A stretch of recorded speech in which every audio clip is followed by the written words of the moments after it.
अस्सलाम वालेकुम, क्या हालचाल है आप सबके। आई होप सब खैरियत से होंगे and doing fine. Welcome to week number 3 of our creative domain session. आज लेक्चर नंबर 8 है। और जो लोग तो यूनिवर्सिटी स्टूडेंट्स थे उनके लिए तो ऑब्वियसली आज एक न्यूज़ है कि दैट इंस्टीट्यूशंस आर क्लोज। सो उनको मुबारक हो। एनीवेज, आप लोग जो ज्वाइन कर रहे हैं प्लीज वो मुझे बताते जाएं कि वॉइस और वीडियो क्लियर है कि नहीं।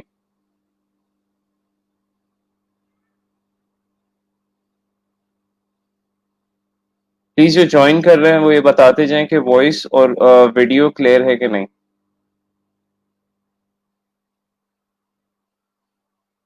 वालेकुम अस्सलाम। मैं अटेंडेंस लिंक शेयर कर देता हूँ। अभी तक क्लोज्ड है। अभी ओपन हो जाता है अटेंडेंस लिंक, तो प्लीज एक एक दो मिनट वेट कर लें आप।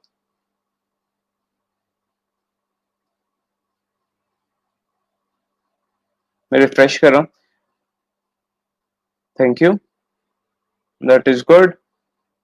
तो आप लोग का वीकेंड कैसा गुजरा? और आई होप आप लोगों ने अभी तक जो है फाइवर को कम्प्लीटली साइन अप कर लिया होगा।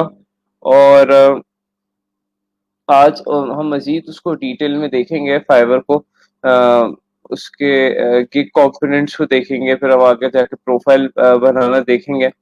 सो अब फाइवर को हम अब डिटेल में आहिस्ता आहिस्ता देखना शुरू करेंगे ताकि हम गिग्स बना सकें उस पर। उसके साथ साथ इलिस्ट्रेटर पे हम लोग जो है बेसिक जो हमारे टूल्स है, जिस तरह टेक्स्ट टूल है, उसके अलावा लेयर्स पैनल है। और after that we have another very very important tool जिसका नाम पाथ फाइंडर है। उसको हम आज देखेंगे। अटेंडेंस लिस्ट अभी तक तो नहीं चल रहा था, अभी मैं चेक करता हूँ। अभी तक ओपन नहीं हुआ। Let me check about it.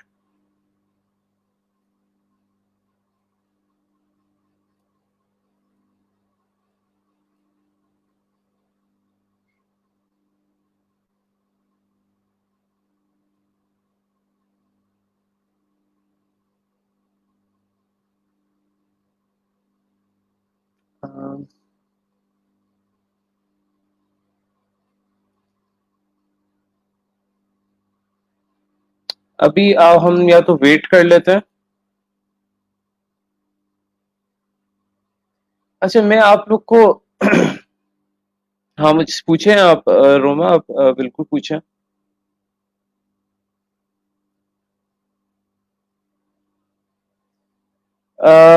It's the same attendance link. मैं अभी शेयर जब करूंगा जब ये ओपन होगा, अभी तक क्लोज्ड है। Okay, open.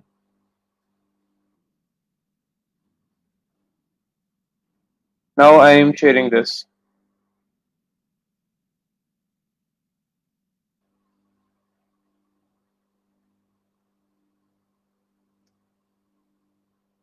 लेक्चर 9 बनता है, लेकिन अभी मुझे कहा गया कि आपने लेक्चर 8 करना है। उसकी मैंने अभी रीजन नहीं पूछी।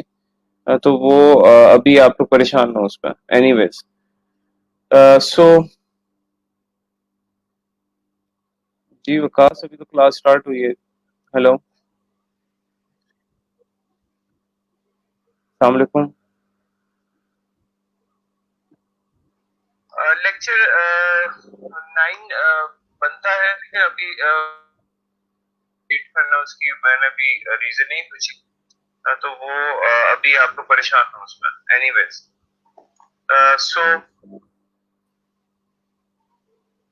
जी विकास, आपका क्लास स्टार्ट हुई है। क्वेश्चन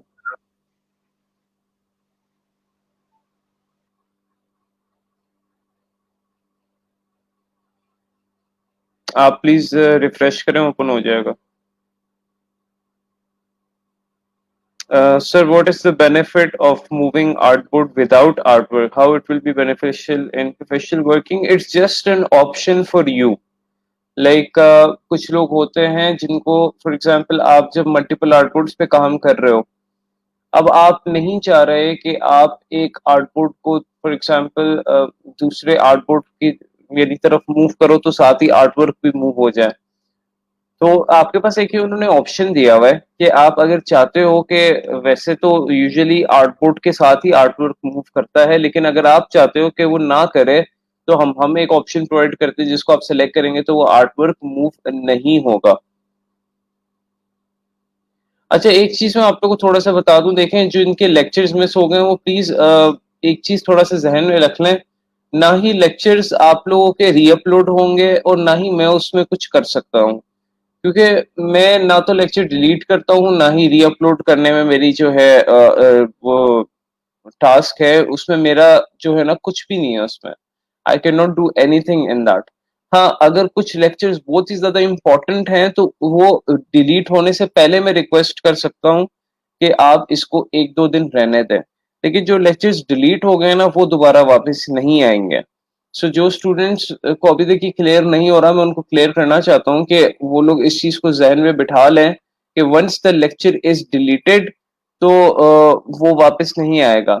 और दूसरी चीज ये कि अगर तो एक लेक्चर काफी ज्यादा इंपॉर्टेंट है, फॉर एग्जांपल उसमें कुछ ऐसी चीज बताई गई है जो कि मेरे ख्याल से हर स्टूडेंट को जानना जरूरी है बहुत ज्यादा, तो उसके लिए अगर कुछ स्टूडेंट्स का मिस हो जाता है और मेजोरिटी ऑफ द स्टूडेंट्स कहते हैं कि सर ये वाला पर्टिकुलर लेक्चर जो है ना आपने थोड़ा सा स्टे करवाना है, तो उसकी मैं आगे रिक्वेस्ट कर सकता हूँ। लेकिन ये नहीं कि एक स्टूडेंट अगर कहेगा उसकी रिक्वेस्ट कभी भी नहीं एक्सेप्ट होगी, बिकॉज एक स्टूडेंट की वजह से कोई एक लेक्चर अपलोड नहीं होगा, बिकॉज स्टूडेंट्स कुछ अपनी मर्जी से छुट्टी कर लेते हैं, किसी का कुछ वजह होती है। सो अगर तो मेजोरिटी की वो होगी तो फिर रीअपलोड हो सकता है, लेकिन अब ये नहीं कि आप हर लेक्चर की मेजोरिटी आप बना लें कि अपलोड करके दें आप। When I want to save one artboard and I select one artboard from the panel among different artboards, then I click on Files to save and web, and then as you selected Save Selected Slice. On my side, the option is light gray, means unselectable. When I round the corners, the round radius does not appear on the top bar, but this option is available when I click on shape option. How can I bring this option outside? मेरे ख्याल से आप ना slice, जब आप Illustrator में मैं जाता हूँ, एक मिनट, 15 से 20, आप मेरे ख्याल से स्लाइस ऑप्शन यूज कर रही हैं। स्लाइसिंग जब आपने सेव करना है तो अभी तक हमने स्लाइसिंग पढ़ा नहीं है, बट यू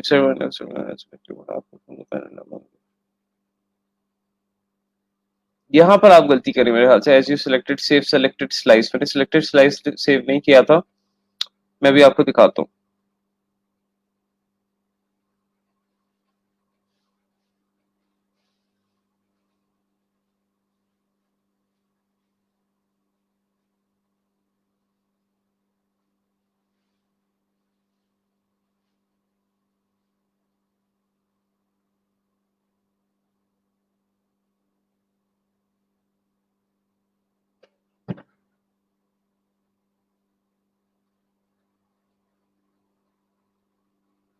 ओके, सो यहाँ पर आप जब डॉक्यूमेंट बनाते हैं,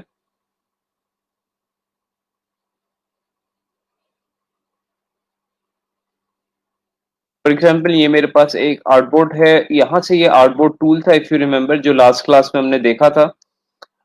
इसको अगर आप सेलेक्ट करके यहाँ से न्यू आर्टबोर्ड बनाना चाहें तो न्यू आर्टबोर्ड भी बना सकते हैं। ठीक है। और एक और चीज भी कर सकते हैं कि आप कॉपी बनाना चाहें एग्जैक्ट आर्टबोर्ड साइज की, तो शिफ्ट एंड ऑल्ट दबा के ड्रैग करके भी बना सकते हैं, मैंने आप लोग को बताया था। और जिस तरह शेप कॉपी होती है इस तरह आर्टबोर्ड भी कॉपी हो जाता है। इसी तरह फॉर एग्जाम्पल इसके अंदर कोई आर्ट वर्क है,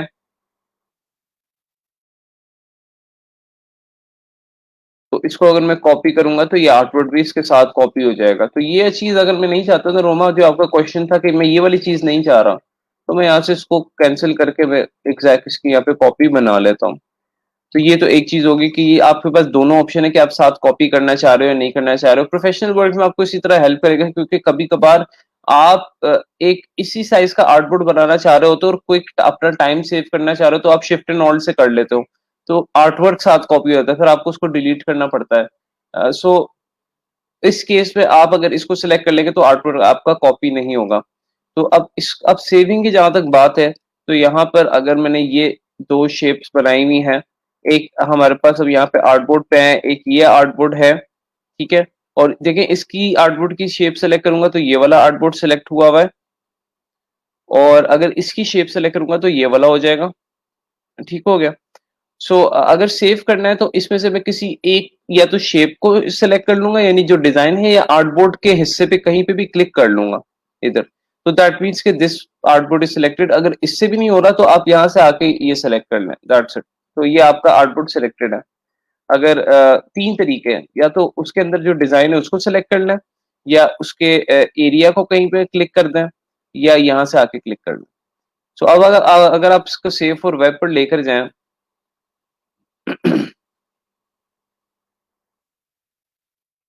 यहाँ पे इसको जब हमने सेव करना है तो देखें अब ये वाला सिर्फ हमारा ऑप्शन सेव हो रहा है। मैंने कहा था यहाँ से आपने कोई जो है ना ऑप्शन नहीं छेड़ना है। अब आई डोंट नो स्लाइस वाला ऑप्शन आपको किधर आ रहा है, आप अगर मुझे स्क्रीनशॉट शेयर करें तो मैं आपको बेहतर गाइड कर सकता हूँ, लेकिन इस तरह ही मैंने समझाया था कि अगर आपने एक आर्टबोर्ड का डिजाइन किस तरह सेव करना है। इसका सेव फॉर वेब पे अब ये वाला सिलेक्टेड है, तो अभी ये सेव हो रहा है, यानी पीएनजी और जेपीजीज की। अगर मैं इसको सिलेक्ट करूंगा तो इसकी सेव होगी। ठीक हो गया। आप मुझे स्क्रीनशॉट शेयर करना जो आपका स्लाइस वाला ऑप्शन जो तंग कर रहा है आपको।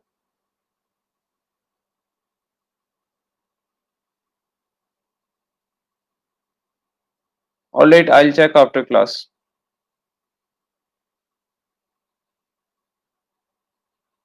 स्क्रीन आप रिफ्रेश कर लें प्लीज, स्क्रीन हो जाएगा।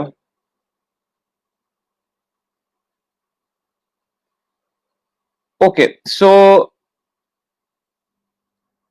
जो आज का टॉपिक है वो मैं जरा कंटिन्यू करता हूं। आज का टॉपिक के लिए मैं सिंपली एक डॉक्यूमेंट बनाता हूं। Let's start. और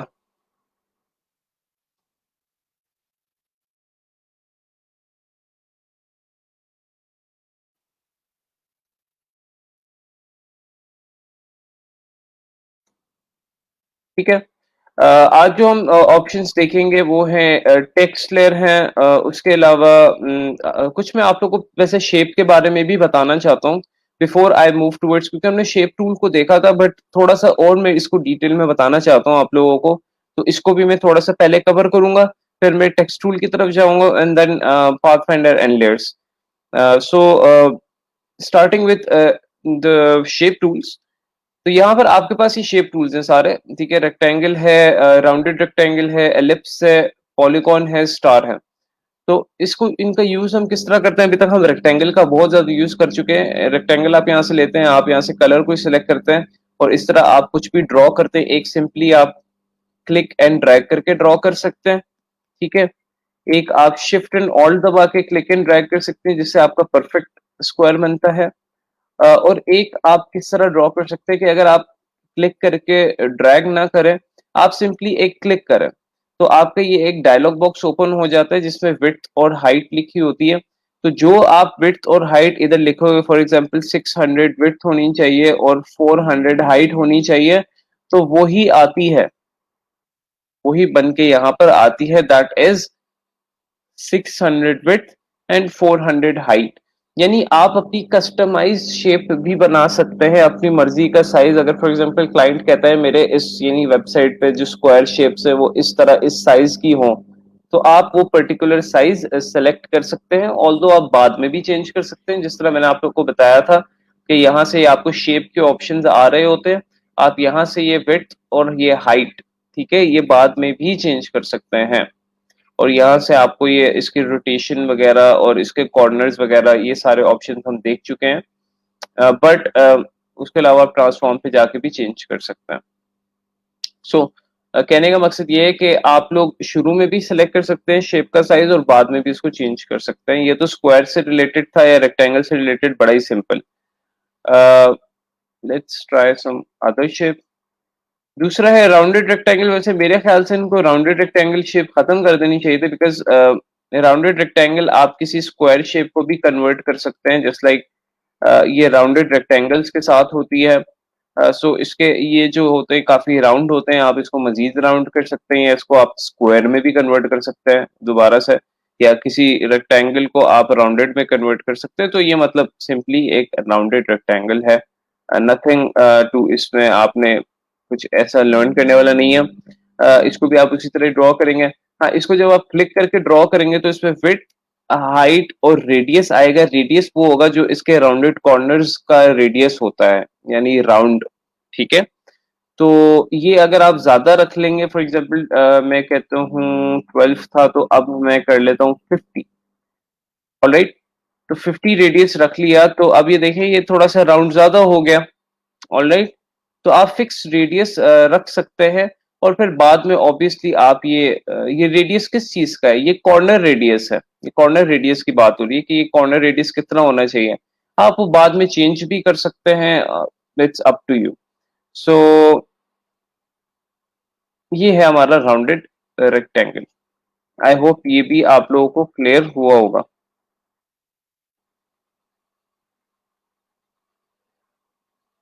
आज जब फाइवर का टॉपिक आएगा तो मैं रिपीट कर दूंगा। I am not finding option save as web. Okay, I check, I check. आपको अगर नहीं मिल रहा सेव फॉर वेब का, तो आप एक्सपोर्ट में देखो, एक्सपोर्ट में होगा, अभी चेक करें आप।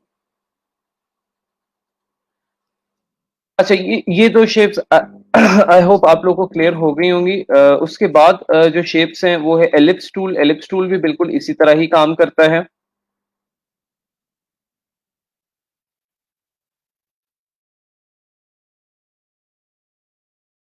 ठीक है, ये एक सिंपली सर्कल, इसको आप क्लिक करके ड्रॉ कर सकते हैं, इस तरह ओवल ड्रॉ कर सकते हैं। ठीक है, सर्कल ड्रॉ कर सकते हैं। परफेक्ट सर्कल बनाना है तो शिफ्ट एंड ऑल्ट दबा के क्लिक और ड्रैग करें, शिफ्ट एंड ऑल्ट दबा कर क्लिक और ड्रैग करें, तो बिल्कुल सेंटर से परफेक्ट सर्कल बनता है। तो ये आप इस तरह कर सकते हैं, या अगर आप क्लिक करके ड्रॉ करना चाह रहे हैं तो आप परफेक्ट सर्कल इस तरह भी बना सकते हैं कि यहाँ पे विड्थ और हाइट सेम रखें आप, 400 into 400, बिल्कुल एक परफेक्ट सर्कल आपका बन जाएगा। और अपना अपनी मर्जी का आप साइज भी रख सकते हैं, एग्जैक्टली लाइक स्क्वायर या राउंडेड रेक्टेंगल जो हमने अभी देखे हैं।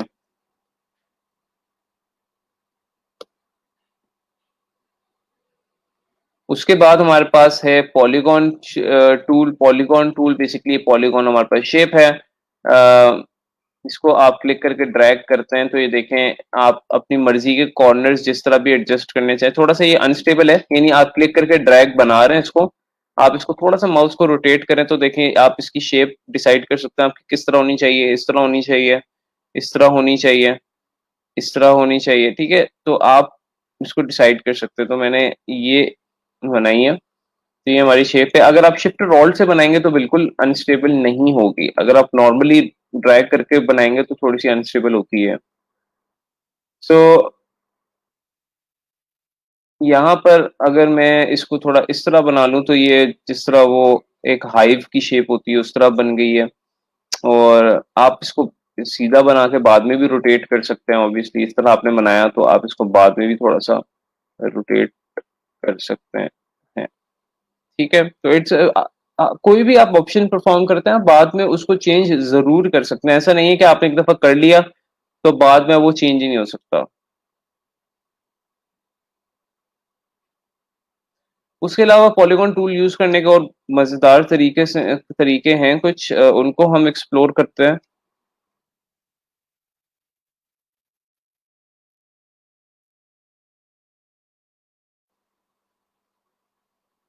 ठीक है, यहाँ पर पॉलीगॉन का हमने ड्रैग करके देख लिया, शिफ्ट एंड ऑल्ट से देख लिया।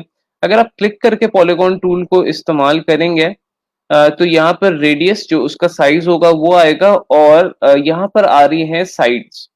अब ये साइड्स क्या होती हैं बेसिकली, आप ये देखें पॉलीगॉन में कितनी साइड्स हैं, एक, दो, तीन, चार, पांच, छह। तो अगर मैं इस पॉलीगॉन की साइड्स कर दूं 5 और अब ड्रॉ करूं तो अब हमारी ये वाली शेप बनेगी। I don't know the name of it, but आपने मैथ्स में ये वाली शेप्स पढ़ी होंगी। अब इसके कॉर्नर्स कितने, एक, दो, तीन, 4 5। अब आप देखें कि आपने पॉलीगॉन शेप के अंदर से एक न्यू शेप क्रिएट कर ली। आप सोच लोगे कि यार हम लोग ने इतनी ज्यादा शेप्स होती हैं मैथ्स में या डिजाइनिंग में, तो उन्होंने सिर्फ 4 5 ऑप्शंस क्यों दिए हैं? बिकॉज आप इन शेप्स को आगे कन्वर्ट कर सकते हैं। सो अगर मैं इसको 4 साइड्स कर दूंगा तो क्या बनेगा? Guess what? स्क्वायर बनेगा। ठीक है। अगर मैं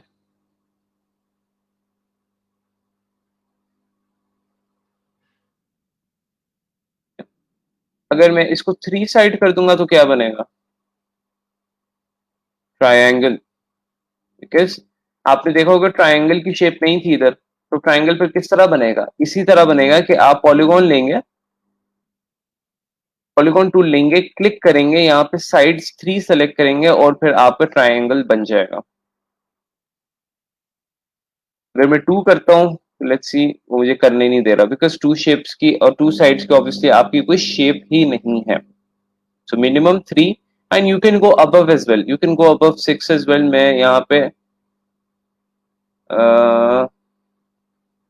6 है ना, तो 8 पॉइंट्स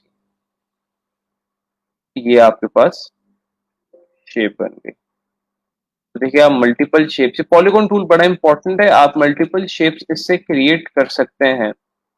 ट्राइंगल आप इससे क्रिएट कर सकते हैं। So there are lots of tools that you can create by polygon tool. उसके बाद हमारे पास स्टार टूल है, ये भी एग्जैक्टली इसी तरह ही काम करेगा। ऑब्वियसली इसको आप क्लिक करके ड्रैग करेंगे तो सितारा बन जाएगा, या शिफ्ट और ऑल्ट से करेंगे तो बिल्कुल मिडिल से बनेगा। अगर क्लिक करके बनाएंगे तो यहाँ पर रेडियस है, फॉर एग्जाम्पल आप रेडियस कम भी कर सकते हैं, यानी मैं इसका 20 कर देता हूँ। पॉइंट्स भी आप इसके डिसाइड कर सकते हैं कि सितारे के जो पॉइंट्स है कितने होने चाहिए। अगर मैं बहुत ज्यादा कर देता हूँ, देखिए इस तरह का स्टार बन गया बिकॉज पॉइंट्स बहुत ज्यादा हो गए ना। इस तरह की आपकी शेप बन गई। अगर पॉइंट्स नॉर्मली 5 हैं तो इस तरह की आपकी शेप बन गई। अब ये स्टार इस तरह का क्यों बन रहा है? बिकॉज मैंने रेडियस बहुत ज्यादा कम कर दिया था। इफ यू रिमेम्बर यहाँ पे 47 था, मैंने 20 कर दिया। अगर मैं 50 कर देता हूँ दोबारा, तो अब ये देखें सही बन गया। सो ये जो अंदर आने वाला रेडियस है ये आपका सेकंड वाला है, और ये ऊपर वाला चेक कर लेते हैं ये क्या है। इसको अगर मैं कम कर देता हूँ 30, इससे क्या होता है? अब ये जो बाहर निकला हुआ है, बेसिकली ये जो लकीर बाहर निकल रही है, ये वाला रेडियस है। तो ये अंदर आने वाली जो शेप है ये रेडियस पॉइंट नंबर सेकंड है, रेडियस नंबर 2। और ये जो बाहर जो डंडी निकल रही है, ये जो आगे निकल रही है, ये रेडियस नंबर 1 है। सो आप इसको यहाँ से डिसाइड कर सकते हो कि आपका कौन सा रेडियस होना चाहिए। फॉर एग्जाम्पल इसकी मेरे ख्याल से ये 100 ठीक रहता है, और इसको आप 50 रख लें तो आपका सितारा सही बन जाएगा। ठीक है। मैं थोड़ी सी आई गेस स्टार की सेकंड वाली रेडियस को कम करता हूँ, उसको 35 करता हूँ। Now it's looking better.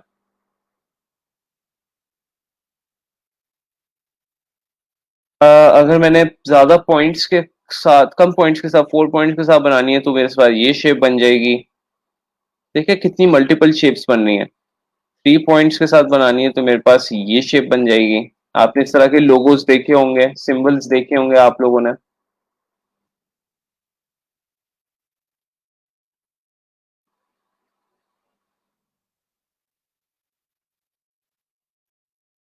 2 shape कर नहीं सकते बिकॉज मिनिमम 3 शेप्स चाहिए आपको क्रिएट करने के लिए। आप ज्यादा भी कर सकते हैं, लाइक 20 शेप्स। तो आपकी इस तरह की शेप बन जाएगी जो कि kind of like a boom effect, blast effect हो रहा है। ठीक है। तो ये देखें आप मल्टीपल शेप्स यहाँ से देखें, सारी शेप्स मल्टीपल हैं और डिफरेंट हैं, आपस में एक दूसरे से क्रिएटिव हैं। उसके बाद आप क्या कर सकते हो? ऑब्वियस सी बात है कि आप बाद में फिर मजीद शेप को चेंज कर सकते हो बाय मूविंग देयर एंकर। तो आपका ये क्वेश्चन जो है ना आंसर हो जाता है। यानी मैं भी ये सवाल पूछता था, भाई इलिस्ट्रेटर में इतनी कम शिप्स क्यों हैं? इतनी कम शिप्स तो नहीं होनी चाहिए थी। फिर मैंने रियलाइज किया कि इलिस्ट्रेटर ने शेप्स का टूल इस तरह बनाया हुआ है कि आप उन्हीं शेप्स के अंदर से मल्टीपल शेप्स निकाल सकते हो, और फिर आप बाद में भी उनको कस्टमाइज कर सकते हो, तो आपकी एक नई शेप ऑलरेडी बन जाती है। यानी मैं सोच रहा था उसमें ट्राइंगल नहीं है, ठीक है, उसमें दूसरी और चीजें नहीं है, सो ट्रायंगल एक नहीं था, तो मुझे काफी अरसे तक मिला ही नहीं था, मैं इसको ढूंढता रहा। तो फिर मुझे पॉलीगॉन टूल के अंदर आइडिया हो कि अच्छा यहाँ से ट्रायंगल बनता है। तो ये मैं आप लोग को इसलिए क्लियर करके खोल के बताना चाह रहा था शेप टूल को थोड़ा सा, ताकि आप लोग इसको ज्यादा एक्सप्रेसिवली यूज कर सके। यहां तक किसी का कोई सवाल हो? लास्ट वाली शेप किस तरह बनी है? लास्ट वाली मैंने कौन सी बनाई है वाला, ये वाली? ये इस तरह बनी है, मैंने सितारा लिया था, क्लिक किया आपने ना, जब कस्टमाइज शेप बनानी है, यानी फॉर एग्जांपल पॉलीगॉन की कस्टमाइज बनानी है, स्टार की कस्टमाइज बनानी है, तो आप क्लिक करके ड्रैग आप कर लोगे। लेकिन आपको एक दफा क्लिक करके उसकी सेटिंग्स एडजस्ट करनी पड़ेंगी। आप फॉर एग्जांपल इसकी साइड्स इसकी 20 हुई हुई हैं, तो आप इसकी साइड्स कम कर सकते हैं, 12 हो गई। और फिर उसके बाद आप जो भी बना रहे हो ना, वो भी फिर उसी सेटिंग्स के साथ बनेगा, आपको एक दफा सेटिंग चेंज करनी पड़ेगी। फॉर एग्जाम्पल अब आपको इसकी सेटिंग जो है दोबारा से रिवाइव करनी पड़ेगी 6 पॉइंट्स पे या 5 पॉइंट्स पे, जो पहले थी। अब ये वाली मैंने इसी तरह बनाई है कि मैंने यहाँ से पॉइंट्स कर दिए थे तकरीबन 20, और फिर इस तरह की मेरे पास जो है एक शेप बन गई है। ये जो अंदर आने, ये देखिए ये वाली शेप और इसमें थोड़ा सा फर्क है, मैं आपको बताता हूँ। इसमें ये कि इसमें ये जो ये डिस्टेंस है ये ज्यादा है, इसमें ये डिस्टेंस कम है। अम, और इसकी ये वाली लकीर ज्यादा लंबी है, छोटी है, और इसकी ज्यादा लंबी है। तो ये जो यहाँ पर ये रेडियस है ना, रेडियस नंबर 1 मीन्स कि ये जो डंडी बाहर निकली हुई है इसकी लेंथ ज्यादा होगी, और ये जो अंदर गैप बन रहा है ये रेडियस 2 है। तो अगर मैं इसको बढ़ा देता हूँ, यानी इसको मैं 200 कर देता हूँ और इसको मैं 150 कर देता हूँ, तो अब देखिएगा मतलब ये रेडियस ओवरऑल काफी ज्यादा बढ़ गया। ठीक है, अब ये शेप ही उसको कंपनसेट नहीं कर रही, यानी जो अंदर गैप बन रहा है, क्योंकि वो उसकी कैपेसिटी से ज्यादा हो गया रेडियस। इसलिए आई वाज सेइंग कि यू कैन यूज, आप जो है यहाँ पर 100 इज फाइन, यहाँ पर 50 इज फाइन, ये बेस्ट रहता है। अब देखें,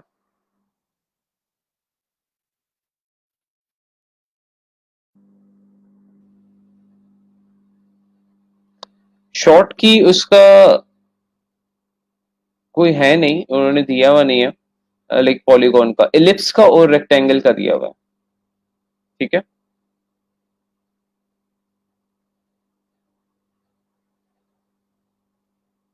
जी जी पूछें आप।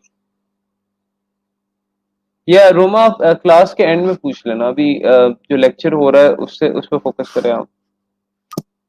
पॉलीगॉन को कोई शॉर्ट की नहीं है sir, zoom in zoom out में ठीक से नहीं होता, उसका मैंने दो तरीके बताए थे। एक तो ये, बल्कि तीन तरीके हैं। आपने सबसे पहले जूम टूल लेना है, ठीक है। जब आप जूम टूल लेते हैं तो ये प्लस माइनस आ जाता है, ऑल राइट। सो आप इसको अगर क्लिक करें तो ये जूम इन हो रहा है, अगर आप ऑल्ट दबा के क्लिक करेंगे तो ये माइनस में चला जाएगा, अब जूम आउट हो रहा है। ठीक है। दूसरा तरीका ये है कि आप ये जिस तरह प्लस का साइन बना हुआ है, आप क्लिक करके अंदर की तरफ ड्रैग करेंगे तो ये जूम इन होगा, और वही क्लिक करके बाहर की तरफ ड्रैग करेंगे तो जूम आउट होगा। ये एक क्विक वे है, क्लिक करके बाहर की तरफ यानी लेफ्ट साइड की तरफ, और क्लिक करके राइट साइड की तरफ यानी अंदर की तरफ करेंगे तो ये जूम इन होगा। उसके अलावा यहाँ पर ये आपको ये डिजिट्स नजर आ रहे हैं, ये जूम के होते हैं बेसिकली, आपको ये पूरा पैनल भी नजर आ रहा होगा। यहाँ से भी आप जूम की अमाउंट एक सेलेक्ट कर सकते हैं कि आपको कितने परसेंट जूम से व्यू करना है आर्टबोर्ड को। 50% बेस्ट रहता है, या 66.67% भी बेस्ट रहता है। 100% बेस्ट नहीं रहता, बिकॉज आप को बिल्कुल वो आर्टबोर्ड के बिल्कुल क्लोज ले जाता है। So I think that is not good. 50% is always good way to work and अपना सारा जो मेजरमेंट करनी है वो आप इस रेशियो में कर सकते हैं। I hope that is clear as well. और कोई सवाल हो जल्दी से आप पूछ लें इसमें। How to copy artwork, artwork copy करना है अगर सिर्फ, तो आप सिंपली शिफ्ट एंड ऑल्ट दबाएं, क्लिक को ड्रैग करें, आपका आर्टवर्क कॉपी हो गया। सिंपली आपने क्लिक करना है, shift and alt, drag, click दबा के रखना है, शिफ्ट एंड ऑल्ट दबा के रखना है, ड्रैग करें, यहाँ पे आपका कॉपी हो गया। ये तो आर्टवर्क आपका कॉपी हो रहा है शिफ्ट एंड ऑल्ट से। अब जो एक क्वेश्चन था कि भाई अगर मैंने इस आर्टबोर्ड की एग्जैक्ट कॉपी बनानी है सिर्फ आर्टबोर्ड की, लेकिन अब ये ऑप्शन वहां पर सिलेक्टेड है, तो मैं क्या कहते हैं आर्टबोर्ड की कॉपी बनाता हूं, तो ये पूरा आर्टबोर्ड ये इसके साथ बिन बुलाए मेहमान बन के आ गया। तो ये एक ऑप्शन है जो कि अगर मैं खत्म करना चाहूँ तो यहाँ से खत्म कर सकता हूँ। ठीक है, अब समझ लगी थोड़ी सी, जब इतना ज्यादा डिजाइन पे काम हो रहा हो तो फिर वो पूरा डिजाइन ही आ जाता है आपका। और इसमें तो ये भी होता है कि अगर इलिस्ट्रेटर के बिल्कुल कॉर्नर्स पे भी डिजाइन अटैच हो रहा हो ना, फॉर एग्जांपल लाइक दिस, थोड़ा सा इस तरह भी हो कि कॉर्नर्स पे भी अटैच हो रहा हो थोड़ा सा, तब भी जो है ना वो डिजाइन आपका कॉपी हो जाता है। ये देखें, ठीक है।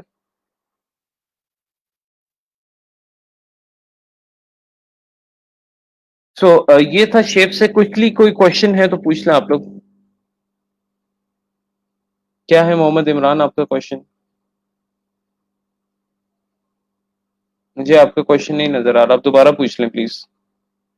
अच्छा ये रहा। सर आर्टबोर्ड ऐड कैसे होते हैं? अगर आर्टबोर्ड एक से ज्यादा हो तो उनका बैकग्राउंड कलर देने हो डिफरेंट कैसे देंगे? बिल्कुल अच्छा क्वेश्चन है। आर्टबोर्ड ऐड किस तरह होते हैं? मल्टीपल, लास्ट क्लास मेरे ख्याल से मिस किया आपने। यहाँ से आपके पास ऑप्शन है न्यू आर्टबोर्ड ऐड करने का, जब आप आर्टबोर्ड टूल सेलेक्ट करते हो तब।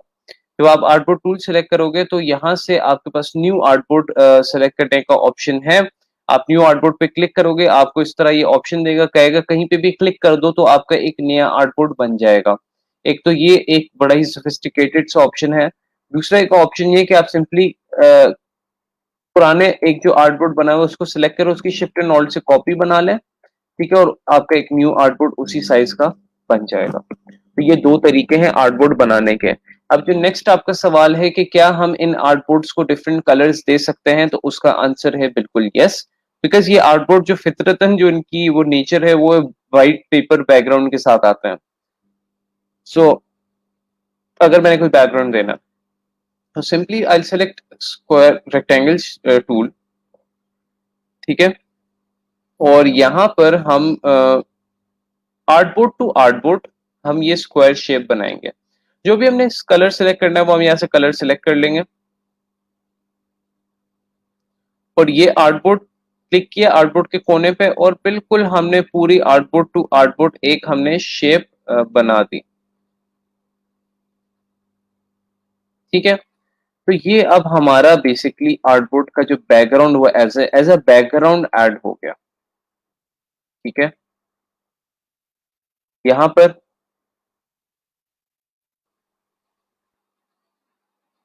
आर्टबोर्ड टू आर्टबोर्ड हमने बना ली। अब ये हमारा एज अ बैकग्राउंड ऐड हो गया। अब इसके ऊपर हम कोई काम करना चाह रहे हैं तो हम कर सकते हैं, लाइक किसी और कलर की शेप हो। ठीक है, तो अब जब मैं इसको सेव करूंगा तो इट्स सेविंग लाइक दिस। ठीक हो गया। तो आपको ये आइडिया हो गया कि आप बैकग्राउंड के कलर्स चेंज कर सकते हैं। We can not add colour without shape, नहीं, इसमें इलिस्ट्रेटर में नहीं, फोटोशॉप में आप कर सकते हैं। पूरा आर्टबोर्ड ये शिफ्ट ऑल्ट से कॉपी हो जाता है।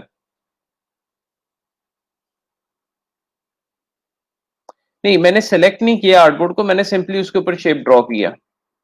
देखिएगा, आर्टबोर्ड सेलेक्ट नहीं किया मैंने। You don't have to select the artboard, just select your shape and draw it over it. जिस तरह हम नॉर्मल डिजाइन बनाते हैं, बस आपने आर्टबोर्ड टू आर्टबोर्ड एक स्क्वायर बना देना, दैट्स इट। जिस तरह नॉर्मल हम जब डिजाइन बना रहे होते हैं तो हम आर्टबोर्ड को तो नहीं सिलेक्ट करते।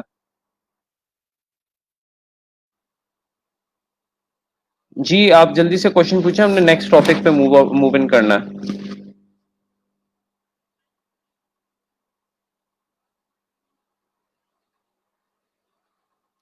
जी तंजील, आपका कोई सवाल है?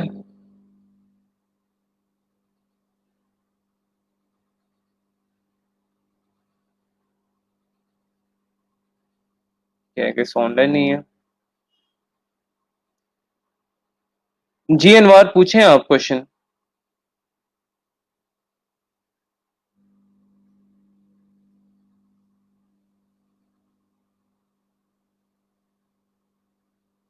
ओके, क्विकली देख लें, मैंने दोबारा पहले रिपीट किया था क्योंकि अब हमने आगे भी उसमें मूव ऑन करना है, आगे जो टूल्स हैं। यहाँ पर ये स्टार शेप आपने लेना, ठीक है, आपने क्लिक करना है यहाँ पर, तो आपका ये डायलॉग बॉक्स ओपन हो जाएगा। यहाँ पर आ रहा है रेडियस 1, रेडियस 2 पॉइंट्स। रेडियस 1 जो है बेसिकली वो डिसाइड करता है कि ये स्टार की ये जो कॉर्नर्स होते हैं इनकी लेंथ कितनी होनी चाहिए। रेडियस 2 डिसाइड करता है जो इनके दरमियान कॉर्नर टू कॉर्नर दरमियान गैप है वो कितना होना चाहिए। और पॉइंट्स डिसाइड करता है कि कितनी ये पॉइंट्स होने चाहिए स्टार के। तो अगर मैं पॉइंट्स ये 14 कर देता हूँ, हमारे ये 14 पॉइंट्स का सितारा बन गया है। ये है सारा। इस तरह आप multiple star with multiple points create कर सकते हैं।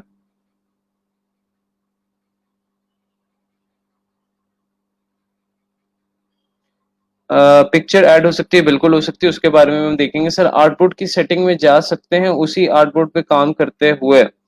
बिल्कुल आप जा सकते हैं। ये देखें आर्टबोर्ड पे मैं काम कर रहा हूँ। तो आर्टबोर्ड की सेटिंग पता है किधर से आती है? मैंने आप लोगों को बताया था कि ये वाली जो है आर्टबोर्ड ऑप्शंस हैं, आप इसको क्लिक कर लें और यहाँ से आप मजीद आर्टबोर्ड ऑप्शंस डिटेल में, यानी इसकी विड्थ, हाइट, जो कि वैसे बाहर भी आ रही है अपेरेंटली, एवरीथिंग वैसे बाहर ऑलरेडी है लेकिन ये इन्होंने यहाँ भी दिया हुआ है। तो अब यहाँ से आर्टबोर्ड ऑप्शंस ही हैं सारे आपके, यहाँ से आप आर्टबोर्ड ऑप्शंस को चेंज करें। आप इसको 1350 कर दें, इसकी लेंथ बढ़ जाएगी। ऑलराइट,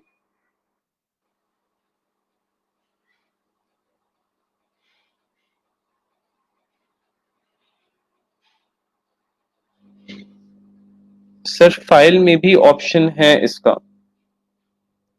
फाइल में, फाइल में भी है, एक मिनट, फाइल में जब आप जाएं तो जब आप न्यू क्रिएट कर रहे हो तो यहाँ पर वो आपको ऑप्शन नहीं देता कि आप आर्टबोर्ड का जो यानी कलर है वो क्या रख सकते हैं। लेकिन मैं आप लोग को एक चीज बताता हूँ। फॉर एग्जाम्पल, आप लोगों ने ये आपका, आपने बैकग्राउंड नहीं रखा, ठीक है, आपने यहाँ पर ये डिजाइन बनाया, वाइट बैकग्राउंड ही है अभी आपके पास, ठीक है। आप जब इसको सेव फॉर वेब पर लेकर जाते हैं, नॉर्मली जिस तरह हम लोग सेव करते हैं जेपीजी, तो एक यहाँ पर हमारे पास ऑप्शन है। मैंने आप लोग कहा था यहाँ से आपने कोई ऑप्शन ऐसे छेड़ना नहीं है, लेकिन मैं आप लोग को एक ये बता देता हूँ। फॉर एग्जांपल, अगर आप लोग ने बैकग्राउंड ऐड करना है सेव करने यानी आपने फॉर एग्जांपल शुरू में बैकग्राउंड कोई ऐड नहीं किया, लेकिन आपके पास टाइम नहीं था और आप कहते हैं कि जब मैं सेव कर रहा हूँ तब मैं बैकग्राउंड की कोई अगर ऑप्शन है चेंज करने की तो वो मैं देखता हूँ।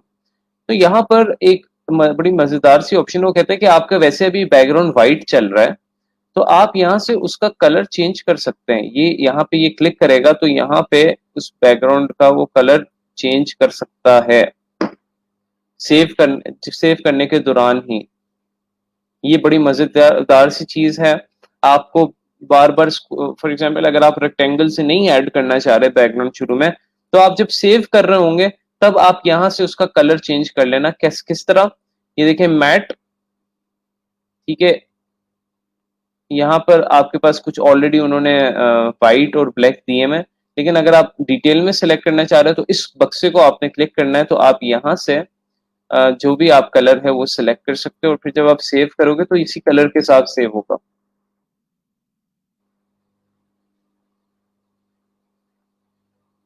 इधर वाइट ही है लेकिन जब सेव हुआ है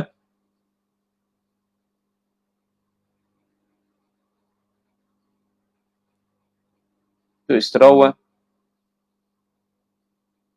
है ना। मजेदार सी चीज, यानी आप जब सेव कर रहे होगे जेपीजी, बिकॉज पीएनजी में तो आपको बैकग्राउंड की जरूरत ही नहीं है, पीएनजी में तो it's background less, that is the point of PNG. यहाँ पर आपको बैकग्राउंड की जरूरत है। अच्छा गाइस, अब नेक्स्ट टॉपिक पे जाना है because we have less time. Let's move towards next topic.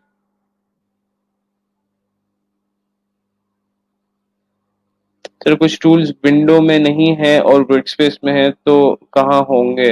कौन से टूल्स की बात करें, आप मुझे बताएंगे तो मैं आपको बेहतर गाइड कर सकता हूँ। Anyways, let's move towards the next tool. अभी यहाँ पे अजान हो रही है तो just let's take a 2 minutes break. और फिर मैं कंटिन्यू करता हूँ।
ऑलराइट, लेट्स कंटिन्यू, आगे मूव ऑन करते हैं। टेक्स्ट टूल है हमारे पास। यहाँ पर हम इसको डिटेल में देखेंगे।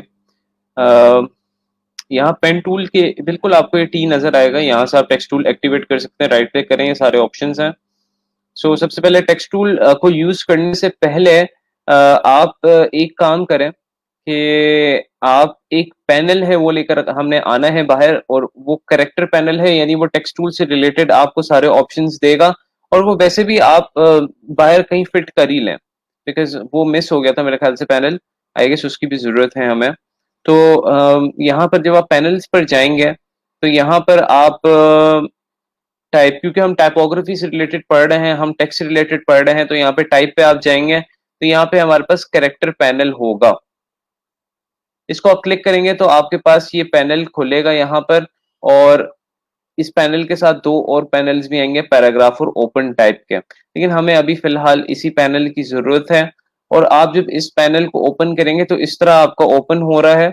आपने क्या करना है कि यहाँ से इस पैनल के ऑप्शंस को सिलेक्ट करना है और यहाँ से शो ऑप्शंस कर देना। इससे क्या होगा कि आपके सारे इस पैनल के जो है ना ऑप्शंस शो होना शुरू हो जाएंगे। आप इसको कहीं पे फिट कर दें, इसकी एक या तो नई रो बना लें, या मेरे ख्याल से चलिए नई रो बना लेते हैं हम। इनके दरमियान कलर और अपीयरेंस वगैरह के दरमियान हम नई रो बना लेते हैं। All right. सो अभी फिलहाल के लिए मैं इसको जरा बाहर रखता हूँ ताकि आपको जरा क्लियर चीजें नजर आए, लेकिन आप बाद में इसको बीच में रो में फिट कर लेना। टेक्स्ट टूल हम पढ़ना शुरू करते हैं जी। टेक्स्ट टूल ये सिंपल हमारा टाइप टूल है, यानी टेक्स्ट टूल है। आप जब इसको टेक्स्ट करते हैं,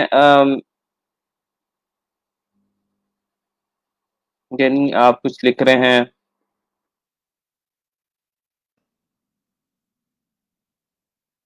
आप जरा जूम इन करके देखें कि क्या लिखा गया है। हेलो लिखा गया है, बहुत छोटा साइज है। आप फिर इस टेक्स्ट का जो है साइज वगैरह इंक्रीज कर सकते हैं, इसका कलर वगैरह चेंज कर सकते हैं। यहाँ से आपने इसको सिलेक्ट किया। कुछ ये यही वाले ऑप्शंस जो हैं आपको इधर भी आ रहे हैं, यानी सबसे पहले जो जैसा आपको वर्ड पे ऑप्शन नहीं आते कि आप फॉन्ट सेलेक्ट करें, फॉन्ट की स्टाइल सेलेक्ट करें, यानी फॉन्ट कौन सा होना चाहिए, एरियल होना चाहिए, फॉन्ट का यानी फैमिली कौन सी है, ये स्टाइल कौन सा होना चाहिए, बोल्ड होना चाहिए, अटैलिक होना चाहिए, किस तरह होना चाहिए, उसका साइज, ये पॉइंट्स है, ये आपका फॉन्ट साइज है देखें। और ये यहाँ पे भी ये ऑप्शन है, तो इधर भी आ रहे हैं, इधर भी है, लेकिन मैं यहाँ से आपको बता देता हूँ। ये आपका फॉन्ट नेम है जो कि आप फॉन्ट सेलेक्ट करेंगे, फॉन्ट की स्टाइल और ये उसका साइज है। बाकी भी ऑप्शन हम यहाँ पे वन बाय वन देखते हैं। स्ट्रेच पता नहीं क्यों नहीं हो रहा है। ऑलराइट, सो इस फॉन्ट को अगर हमने बड़ा करना है, इसका साइज बड़ा करना है, तो यहाँ से हमारे पास ये सबसे पहला जो ऑप्शन है, ये साइज के जो 12 पॉइंट लिखा हुआ है, ठीक है, सेट द फॉन्ट साइज। तो आप इसका ये साइज यहाँ से बढ़ा सकते हैं, आप कोई नंबर अपनी मर्जी से लिख सकते हैं। फॉर एग्जांपल 200 मैंने लिख दिया, तो अब ये आपका फॉन्ट का साइज इस तरह इंक्रीज हो गया। दूसरा तरीका साइज का इंक्रीज करने का है, वो है मैनुअल तरीका। जिस तरह आप शेप को इंक्रीज नहीं करते, फॉर एग्जांपल ये रेक्टेंगल शेप है, तो इसका अगर हमने साइज इंक्रीज करना है तो शिफ्ट एंड ऑल्ट से मैं कहता हूँ कि आप इंक्रीज करें, या नॉर्मल ड्रैग से आप इंक्रीज कर सकते हैं। तो इसी तरह हम इसका भी साइज इंक्रीज कर सकते हैं बाय, क्योंकि आपके देखिए इसके इर्द गिर्द भी बाउंडिंग बॉक्स नजर आ रहा है, तो शिफ्ट एंड ऑल्ट से मैं इसका भी साइज इंक्रीज कर सकता हूं या डिक्रीज कर सकता हूं। लेकिन वो साइज मैनुअल होगा, उसमें आपका ये जो साइज डिटरमिन होगा वो आपको खुद पता नहीं होगा कितना साइज है। लेकिन अगर आप कोई फिक्स साइज रखना चाह रहे हैं तो मैं रेकमेंड करूंगा कि आप यहाँ पे वो वैल्यू ऐड कर देंगे। फॉर एग्जांपल आप 300 पिक्सल साइज का रखना चाह रहे हैं, दैट्स इट, तो वो आपका फिक्स्ड एक साइज हो जाता है। तो फिक्स साइज के लिए आप यहाँ से साइज चेंज कर सकते हो, और अगर आप मैनुअली चेंज करना चाह रहे हो तो आप शिफ्ट एंड ऑल्ट दबा के अप स्केल या डाउन स्केल कर सकते हैं। नंबर वन चीज। नंबर टू चीज, आप इसको लेयर सिस्टम में आप फॉर एग्जाम्पल अभी हम लेयर सिस्टम को भी देखेंगे। लेयर सिस्टम का मैंने आपको इंट्रोडक्शन दिया था कि आप जो भी काम करेंगे वो आपकी लेयर सिस्टम में रिकॉर्ड हो जाता है। फॉर एग्जाम्पल हमने यहाँ पे ये हेलो लिखा, ये आपको ये देखें हेलो नजर आ रहा है। हम कोई यहाँ पे शेप बनाते हैं, तो अब आप देखें यहाँ पे आपको ये रेक्टेंगल नजर आ रहा है। अच्छा, लेयर सिस्टम काम किस तरह करती है, इसका जरा थोड़ा सा इंट्रोडक्शन ले लें। लेयर सिस्टम इस तरह काम करती है कि आपने पाइल्स ऑफ बुक्स देखें, फॉर एग्जाम्पल एक जो बुक रखते हैं उसके ऊपर आप एक और बुक रखते हैं, उसके अगर आप एक और बुक रखते हैं, तो जो फर्स्ट वाली जो आपने बुक रखी थी वो सबसे लास्ट पे चली जाती है। तो इसमें भी कुछ ऐसा ही कॉन्सेप्ट है, जिस तरह लेयरिंग होती है ना। अब जो आप चीज सबसे पहले रखते हो या सबसे पहले जो काम करते हो वो आपको तो लगता है कि फर्स्ट होनी चाहिए, लेकिन लेयरिंग सिस्टम में वो लास्ट पे चली जाती है, बिकॉज जो चीज आप लास्ट पे बनाते हो वो सबसे टॉप पे रहती है। समझ लीजिए, यानी वो सबसे जो पहले आपने काम किया वो बुक सबसे नीचे, फिर आपने दूसरा टास्क किया वो बुक उसके ऊपर, फिर आपने तीसरा टास्क किया उसके ऊपर, उसके ऊपर, इसके ऊपर, इसके ऊपर, जो लास्ट आपकी बिल्डिंग का फ्लोर है वो सबसे टॉप पे होगा ना। ऑलराइट, तो आपका लेयरिंग सिस्टम भी इसी तरह काम करता है। नंबर वन, लेयरिंग सिस्टम का इंट्रोडक्शन ये है कि layering system records each and every transaction that you perform है। जो भी आप यहाँ पे कारनामा अंजाम देंगे, लेयरिंग सिस्टम आपको शो करेगा कि भाई आपने इस पे ये काम किया हुआ है। ठीक हो गया। तो यहाँ पर अब फॉर एग्जांपल मैंने शेप बनाई है रेक्टेंगल, इसके अलावा मैं यहाँ पर एलिप्स बनाता हूँ, तो मुझे यहाँ पर जो है वो नजर आ रहा है। एक तो लेयरिंग सिस्टम में छोटा सा ना ये बक्सा होता है प्रीव्यू का, जो कि आपको इंडिकेट कर रहा होता है कि जो आपकी शेप है वो वाकई यही लेयर है कि नहीं। देखिए इसको जब मैं सिलेक्ट कर रहा हूँ तो यहाँ पर मुझे ये नजर आ रहा है, ये ग्रीन रंग का बॉक्स नजर आ रहा है, तो दैट मीन्स कि आई नो कि ये वाली लेयर है इसकी, ये वाली लेयर है इसकी, और यहाँ पे हेलो भी नजर आ रहा है, तो मुझे पता है कि ये वाली लेयर है इसकी। अगर फिर भी हमें आइडिया नहीं हो रहा कि कौन सी लेयर यानी कहां पर है, या कौन सी layer like which one is the is which one, तो फॉर एग्जांपल अगर मैं इसको यहाँ से सेलेक्ट करता हूं, तो उस लेयर के आगे ना क्या होगा, ये जो सर्कल है ये डबल आउटलाइन हो जाएगा, और उसके आगे एक ये ब्लू सा बॉक्स आ जाएगा जो कि बता रहा है कि इंडिकेट्स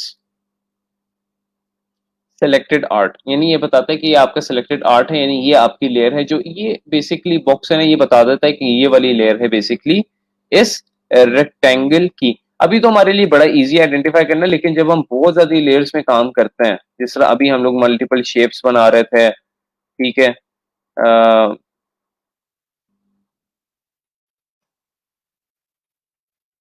अभी मल्टीपल शेप्स में हम काम कर रहे हैं,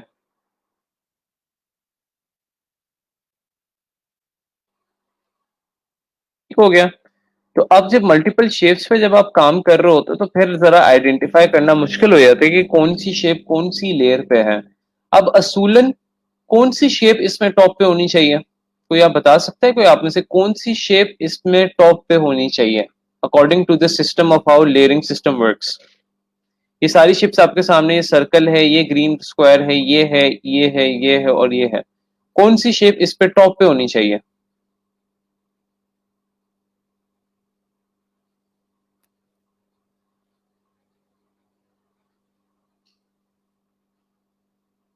और वो लास्ट पे कौन सी है, कोई डिफाइन कर सकता है, कौन सा कलर है उसका? पिंक वाली, exactly, great great answer. Pink वाली जो है वो बेसिकली आपकी लास्ट पे होगी। उसकी क्या वजह है? Because this is the last shape I created. उससे पहले कौन सी क्रिएट की थी? ठीक है, उससे पहले कौन सी क्रिएट की थी? ये वाली, तो ये उससे पीछे है। उससे पहले कौन सी क्रिएट की थी? ये वाली, सॉरी ये वाली, तो ये उससे पीछे है। उससे पहले ये वाली। तो ये देखें, ऑर्डर आपको नजर आ रहा है, ये उसी ऑर्डर से चल रहा है। सो लेयरिंग सिस्टम में सबसे बेसिक चीज आपने ये आइडेंटिफाई करनी है कि layering system is a recording of each and every transaction that you perform. ठीक है, नंबर वन। नंबर टू ये कि layering system works like an actual layer ना। इसमें क्या होता है कि आपकी जो सबसे पहले आपने जो काम किया होता है सबसे नीचे, फिर उसके ऊपर, फिर उसके ऊपर, फिर उसके ऊपर, फिर उसके ऊपर, इस तरह ये काम हो रहा होता है। Number two. नंबर थ्री, जो लेयरिंग सिस्टम किस तरह काम करे, before I move towards the text tool, मैंने कहा मैं साथ साथ आप लोग को बता दूं ताकि आपको लेयरिंग सिस्टम के बारे में भी क्लियर हो जाए। अभी क्वेश्चन आ रहा था कि भाई लेयरिंग सिस्टम हर शेप की अलग अलग क्यों बनेगी? उसकी अलग इसलिए लेयर बन रही है बिकॉज अगर ये दो शेप्स एक ही लेयर में आ गए तो ये दो फिर एक दो शेप्स नहीं रहेंगे, ये एक शेप बन जाएंगे। तो इलिस्ट्रेटर ने हर शेप को एक सेपरेट स्टेटस दिया हुआ है विद द लेयर। लेयर आप समझ लें कि आपका ना एक यानी फ्लोर है और उसमें ऑफिसेज हैं डिफरेंट डिफरेंट। तो अगर आपका ऑफिस आपको शेयर करना पड़ जाए किसी दूसरे बंदे के साथ तो ऑब्वियसली वो ऑफिस दोनों लोगों का एक ऑफिस होगा। तो अगर एक लेयर के अंदर दो शेप्स आ जाएं तो फिर ये दो शेप्स यानी एक साथ हो जाएंगी, यानी जो मूव भी होंगी तो एक साथ होंगी, उनका कलर भी चेंज होगा तो एक साथ होगा। सो समझ रहे हैं आप लोग? जिस तरह फॉर एग्जाम्पल अगर मैं इनको ग्रुप कर देता हूं, मैंने ग्रुप और अनग्रुप का कॉन्सेप्ट आप लोगों को बताया था, तो अब ये एक लेयर पे आ गए हैं। तो अब जब ये मूव होंगे तो साथ हो रहे हैं, समझ रहे हैं? लेकिन ग्रुप में भी यह है कि आप इसके अंदर फिर भी अलग लेयर्स में होते हैं। ऑल्दो ग्रुप लेयर इनकी एक बनती है लेकिन उसके अंदर फिर भी ये अलग अलग लेयर्स में होते हैं। तो ये तो था अभी बेसिक सा इंट्रोडक्शन लेयरिंग सिस्टम का। मैं जरा इसको थोड़ा सा बाहर की तरफ ले आता हूं ताकि आप लोग इसको डिटेल में देख सकें। इसके एक मिनट,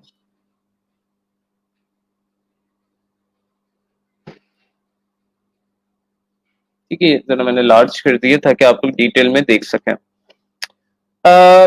अब इसमें यहाँ पर हम हमारे पास जब हम न्यू बेसिकली बनाते हैं लेयर, जब या डॉक्यूमेंट बनाते हैं तो हमारे पास यहाँ पे लिखा होता है लेयर वन। अब इसमें होता यह है कि फॉर एग्जाम्पल लेयर वन के अंदर आप काम करी जा रहे हैं और उसकी ऑटोमेटिकली सब लेयर्स बनी जा रही हैं। फॉर एग्जाम्पल आपने लेयर वन सेलेक्ट की हुई है तो आपने फॉर एग्जाम्पल कोई भी काम किया तो ऑब्वियसली लेयर वन में ही सेव होगा ना,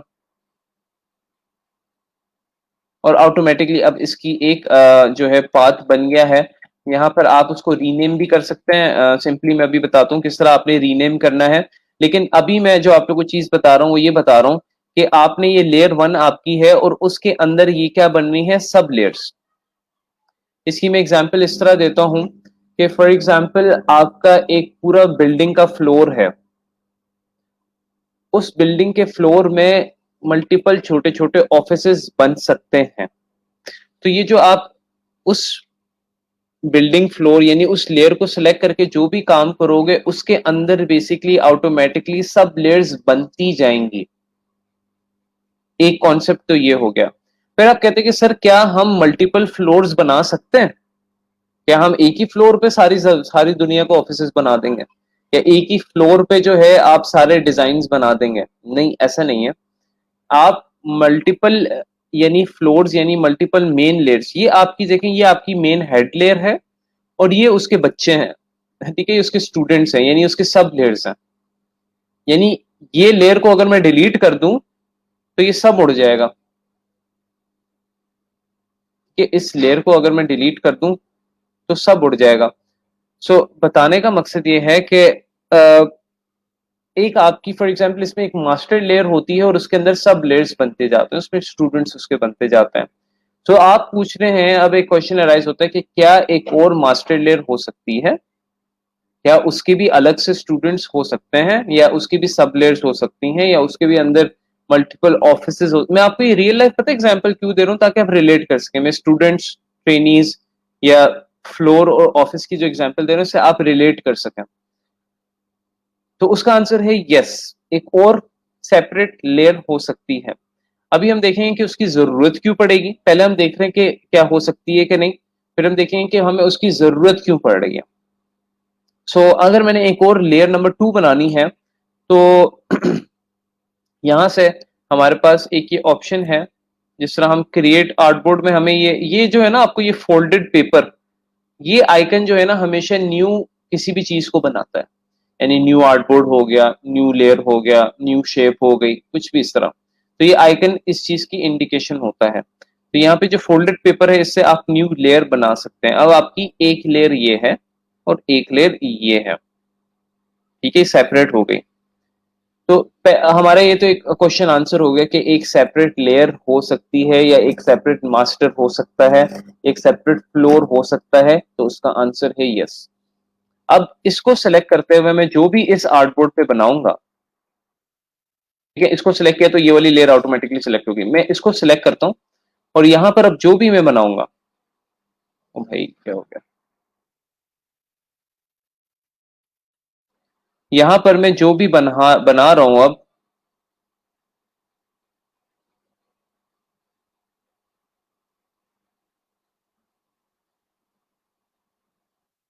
वो अब इस लेयर में बन रहा है। अब इस मास्टर के स्टूडेंट्स बन रहे हैं। तो एक तो हमारा आंसर ये क्लियर हो गया कि हम लोग दो मेन लेयर्स बना सकते हैं और उसके अंदर सब लेयर्स हम क्रिएट कर सकते हैं bye selecting that main layer. अब सेकंड क्वेश्चन ये है गाइस कि क्या हम लोग क्यों हम कर रहे हैं, क्या जरूरत है हमें करने की, क्यों लेयर 2 क्यों चाहिए थी हमें, जब पहले काम सही तो चल रहा था। तो अब इसकी वजह यह है कि लेयर 2 आप इसलिए बना सकते हैं। फॉर एग्जांपल मैं आपको एग्जांपल देता हूं। आप कहते हैं कि लेयर 1 पे जो जितने भी मैंने ना मल्टीपल शेप्स डिजाइन करने हैं, कुछ मैंने स्क्वायर्स करने हैं, ठीक है, कुछ मैंने सर्कल्स करने हैं। आप ये रीनेम किस तरह कर सकते हो, ये लेयर 2 के ऊपर डबल क्लिक करोगे तो आपको ये रीनेम का ऑप्शन आ जाएगा। कुछ मैंने सर्कल्स बनाने हैं और कुछ मैंने ट्रायंगल्स बनाने हैं, यहां से भी आप नेम कर सकते हैं।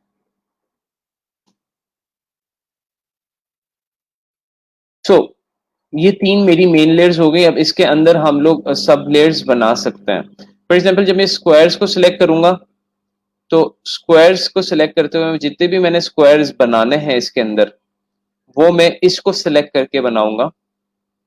उससे क्या होगा कि भाई मुझे आइडिया होगा कि मैंने जितने भी स्क्वायर्स पे काम किया वो एक सेपरेट लेयर पर हैं, ताकि आप उसको लोकेट आसानी से कर सकें। क्योंकि जब आप काम कर रहे होते हो तो आपकी बहुत सारी सब लेयर्स बनती जाती हैं।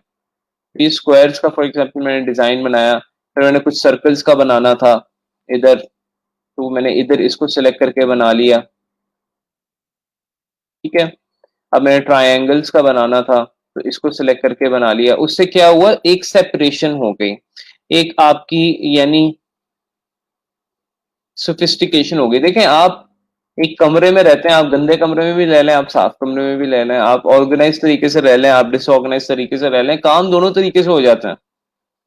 तो यहाँ पे भी ये जो मल्टीपल लेयर्स बनाने से ये होता है कि आप ऑर्गेनाइज्ड रहते हो, आपको पता होता है कि अच्छा आप एक, अब ये पता है कब भी होता है जब आपने फॉर एग्जांपल तीन मुख्तलिफ किस्म का काम करना हो। फॉर एग्जांपल जिस तरह हमारे पास अभी सिचुएशन है, हम लोग, तो हम लोग ने कुछ स्क्वायर्स बनाने थे, कुछ सर्कल्स बनाने थे, कुछ ट्रायंगल्स बनाने थे, तो हम लोगों ने उनको अलग अलग लेयर पे शिफ्ट कर दिया। लेकिन अगर तो आप इस तरह नहीं करना चाहते, so well and good, just take one layer, आप एक ही लेयर रखें, इनको डिलीट कर दें, एक ही लेयर रखें, इसको कहें मेन लेयर,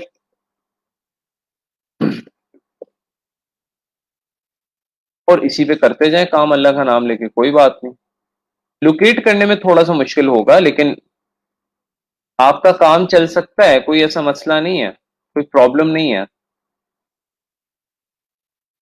लेकिन मैं आप लोगों को बताना चाह रहा था कि मेन लेयर्स ज्यादा बन सकती हैं, और इसलिए बनाते हैं अगर हमने काम को थोड़ा सा सेग्रीगेट करना हो, यानी सेपरेट करना हो। आई होप लेयर्स का आप लोग को जो है कॉन्सेप्ट थोड़ा सा क्लियर हुआ होगा। Sir, when we create different artboards we are able to see them separately, but in layers we separate different shapes. अच्छा, मैं थोड़ा सा आप लोगों को क्लियर कर दूं लेयर्स और आर्टबोर्ड का।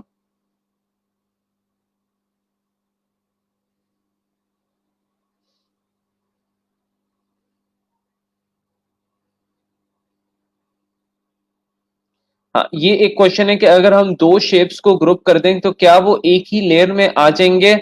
इसका आंसर है नो। मैंने मेरे हाल से कर दिया था, मैंने आप लोगों को दिखाया था कि जब आप दो शेप्स को ग्रुप करते हैं, फॉर एग्जांपल ये और ये मेरे पास शेप्स हैं डिफरेंट कलर की, इनको मैं ग्रुप कर देता हूं, तो हम देखते हैं यहाँ पर आपके पास अभी तो सिंगल लेयर में लग रही है, लेकिन ये आप इसको अगर ओपन करेंगे तो आगे अलग अलग लेयर में ही होगी, यानी कभी भी वो एक सिंगल लेयर में नहीं दिखेगी।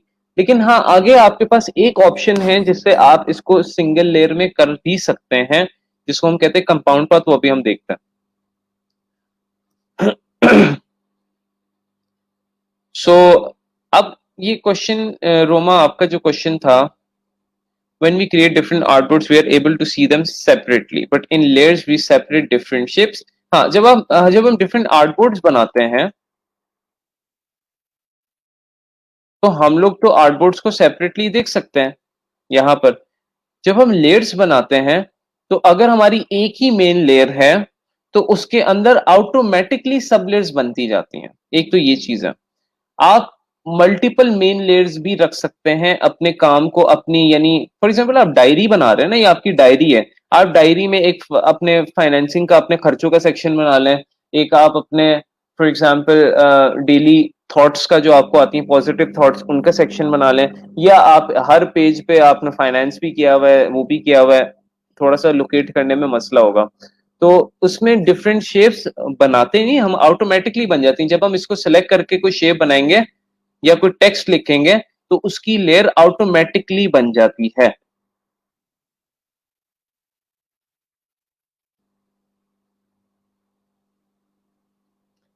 लेयर लॉक कैसे लगता है वो भी मैं आपको बताता हूँ। फॉर एग्जांपल ये देखिएगा, अब अगर हम कुछ और ऑप्शंस देखें, अगर हम पूरी एक लेयर पे लॉक लगा देंगे, अब ये देखें यहाँ पर हम ये अभी हमने इसको लेयर को ओपन नहीं किया, उसको मैंने क्लोज किया हुआ है, तो ये हमने लेयर सेलेक्ट की, यहाँ पर हमें आई का ऑप्शन नजर आ रहा है और यहाँ पर एक हमें ब्लैंक सा स्क्वायर नजर आ रहा है। सबसे पहले आई को अगर हम देखें, तो अगर मैं आई को प्रेस कर दूंगा तो हमारा पूरा काम टेम्परेरीली डिलीट हो जाएगा, यानी टेम्परेरीली हाइड हो जाएगा। डिलीट नहीं हुआ, हाइड हो गया। आप उसको वापसी भी ला सकते हैं, ये वापसी आ गया। अगर आपने इस पूरी लेयर को लॉक करना है तो आप यहां से अगर इसको आई के आगे ये खाली स्क्वायर पे क्लिक करेंगे तो ये पूरी लेयर लॉक हो जाएगी। अब इस पे आप कुछ भी नहीं कर सकते। देखें, सिलेक्ट ही नहीं हो रहा। आई होप ये चीज क्लियर होगी, आप पूरी लेयर को भी लॉक कर सकते हैं।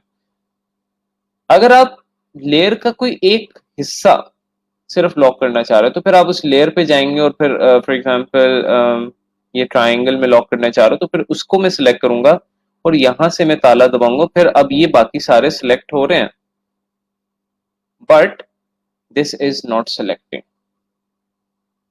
Okay,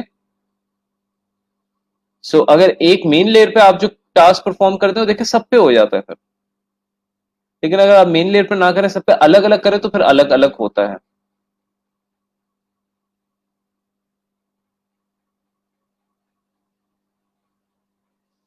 Why are we recording our work? We are recording our work because we need to see कि आपने जो अगर काम किया है, कि बैक एंड फोर्थ बहुत होता है जब आप काम कर रहे होते हो क्रिएटिव लेवल पर। ये नहीं होता कि आपने कोई फॉर एग्जांपल असाइनमेंट कॉपी करनी है तो वो डेफिनेटली उसी तरह होती है। आप बैक एंड फोर्थ बहुत करते हो, आपको कुछ कभी याद आ गया, अभी ये करना है, अब इसका पॉइंट इधर रखना था या इसका पॉइंट इधर ज्यादा बेहतर रख रहा है। आप आज आपको क्रिएटिविटी आइडियाज नहीं आ रहे, कल आप उठे तब आपको आए, तो आप शेप्स वगैरह चेंज कर रहे हैं, वापसी जा रहे हैं। तो इसलिए रिकॉर्ड करना इसलिए जरूरी है ताकि आप लोग के पास चीजें मेंटेन्ड हों, कि आपने क्या काम किस वक्त कहां पर किया था और वो लेयर किधर पड़ी हुई है। जिस तरह आप अपनी डेली डायरी क्यों बनाते हैं, इसलिए बनाते हैं ना ताकि आप लोग को चीजें याद रहें। What is red and blue line in layer? कौन सी रेड एंड ब्लू लाइन? अच्छा, ये फॉर एग्जाम्पल ये जो है ना, ये लेयर वो इंडिकेट कर रहा है कि जब आप इस लेयर का कोई सब्जेक्ट पकड़ेंगे या ऑब्जेक्ट पकड़ेंगे तो उसकी जो आउटलाइन क्रिएट होगी, जो एंकर्स वगैरह और ये जो बाउंडिंग बॉक्स का कलर है वो नीला होगा। और अगर इसका आप ऑब्जेक्ट जो है सेलेक्ट करेंगे तो इसका जो ये बाउंडिंग बॉक्स है और जो भी वो है एंकर्स के कलर, वो रेड होंगे। वो आप चेंज भी कर सकते हैं बाय द वे। आप इसको अगर यहाँ पर अगर आप डबल क्लिक करें ये खाली एरिया पे, डबल क्लिक करें तो आपको ये कलर ये बहुत सारे अवेलेबल हैं। आप ऑरेंज कर दें इसको, ठीक है, इसको आप ग्रीन कर दें। अब ये देखें, अभी ग्रीन हो गया। अगर किसी लेयर को आपने डिलीट करना है तो आप फॉर एग्जांपल उस लेयर को आप सिलेक्ट करें, यहां से आपके पास बिन का ऑप्शन है, यहां से आप डिलीट कर दें। ठीक है, तो ये तो था आपका लेयरिंग सिस्टम। और हमने ये फर्क देखा है कि बेसिकली हम लोग सेपरेट लेयर्स क्यों बना रहे हैं और उसकी क्या वजह है। मूव ऑन करते हैं गाइस, हमारे पास थोड़ा सा टाइम शॉर्ट है, तो हम लोगों ने टेक्स्ट टूल और पाथफाइंडर को भी हमने देखना है। तो आई होप ये वाला आप लोग क्लियर हो गया होगा। अभी मैं क्या कहते हैं, टेक्स्ट टूल की मैं लेयर बनाता हूँ, मैं जितना भी काम कर रहा हूँ टेक्स्ट का वो इस पे करता हूँ, ये कह देता हूँ टाइपोग्राफी।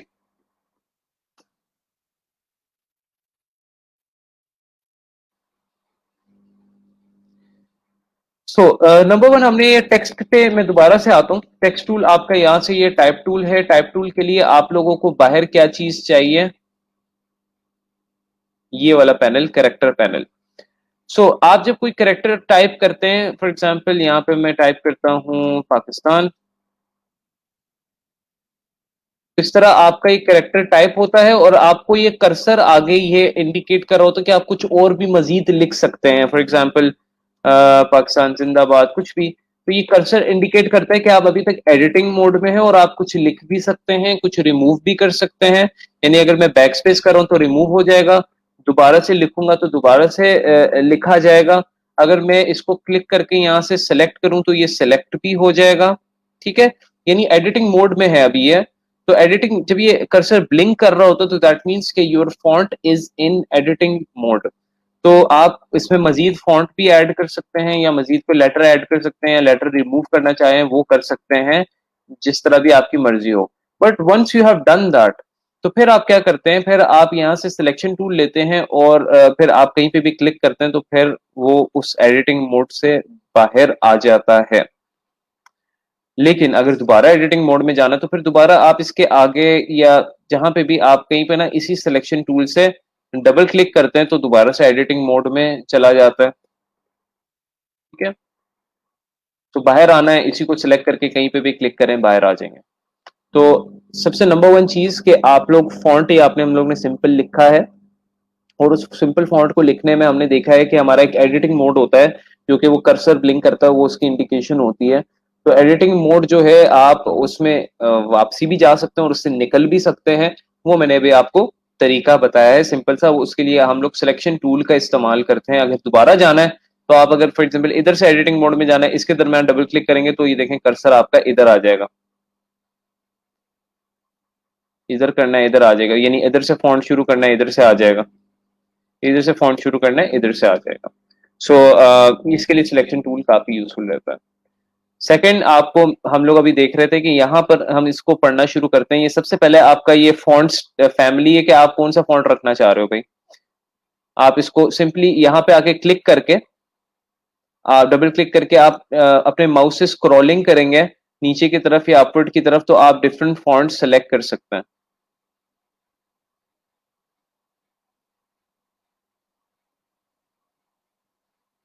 ठीक है, नंबर वन चीज तो ये होगी,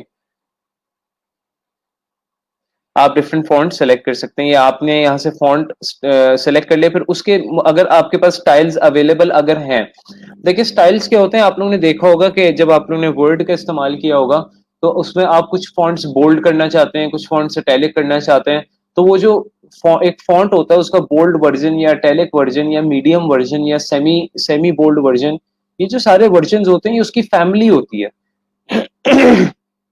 उसकी स्टाइल फैमिली होती है।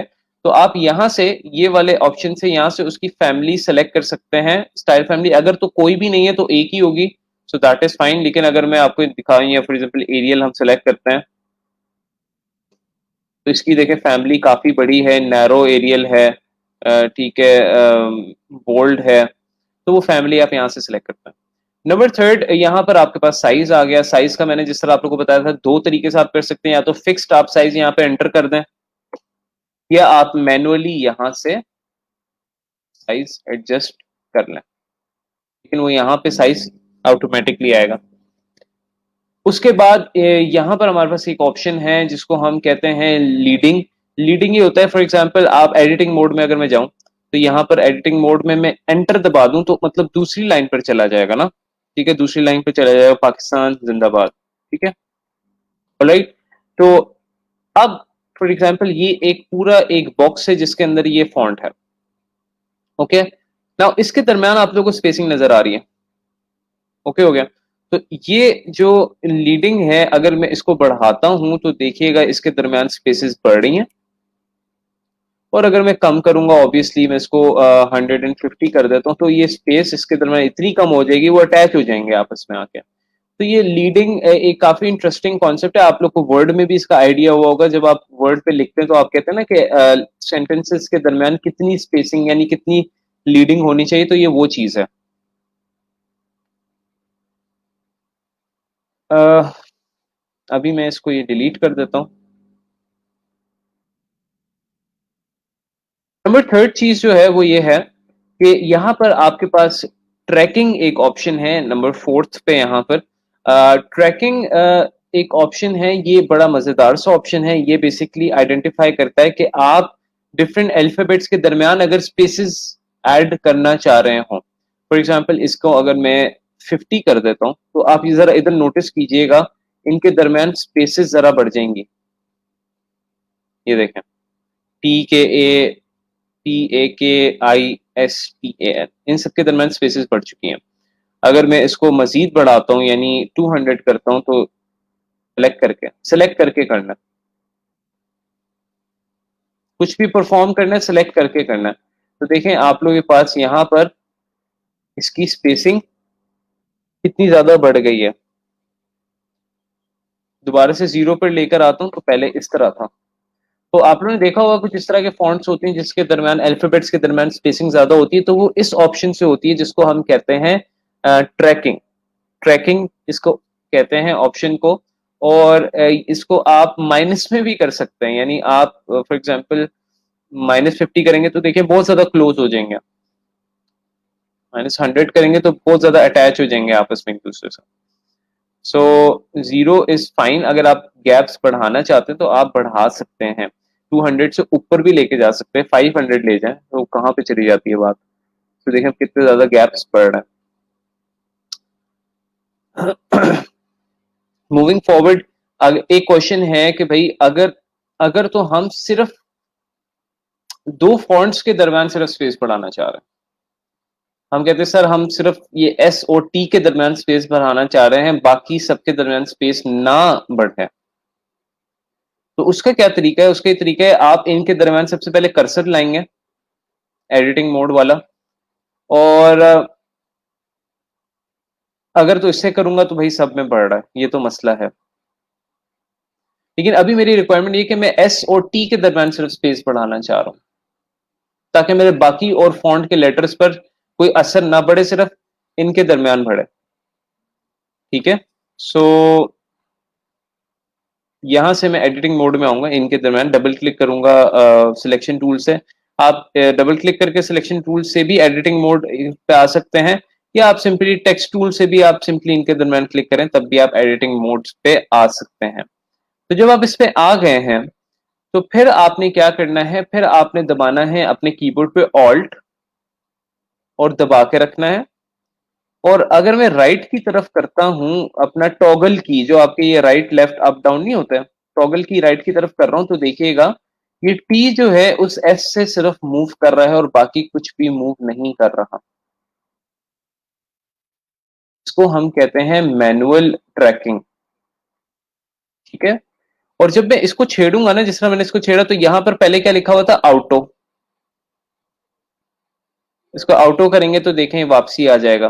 तो जब इसको मैं छेड़ता हूं तो इसके अंदर वैल्यू थोड़ी सी चेंज हो जाती है। जब आप इसको फॉर एग्जांपल इसको मैंने इसको देखें, इसके अंदर वैल्यू यानी इनके दरमियान वी स्पेसिंग की वैल्यू 180 मैंने ऐड की है, तो वो क्या कहते हैं, इनके दरमियान 180 है, आप देख सकते हैं। ठीक है, इनके दरमियान जो डिस्टेंस है, ट्रैकिंग है, वो 180 की है। तो अगर तो आप इसको रिस्टोर करना चाहते हैं, आप कहते हैं सर हम लोग बिल्कुल जिस तरह पहले था उसी तरह कर दें इसको प्लीज। सो इसको सिलेक्ट करके यहाँ पर हम लोग अगर इसको ऑटो सेलेक्ट कर लेंगे तो ये दोबारा से रिवाइव उसी तरह हो जाएगा जिस तरह पहले था।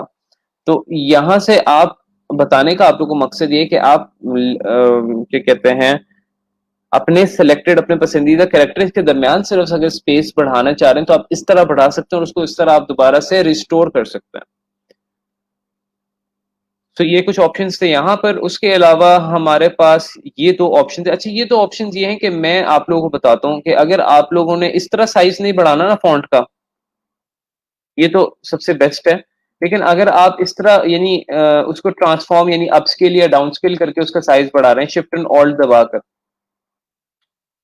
तो एक चीज याद रखिएगा कि आपने जब भी फॉन्ट को अपस्केल या डाउनस्केल करना है, हमेशा हमेशा हमेशा शिफ्ट एंड ऑल्ट दबाकर ही करना है, उसके अलावा नहीं करना। बिकॉज अगर उसके अलावा करेंगे तो इस फॉन्ट की शेप खराब हो जाएगी। देखें,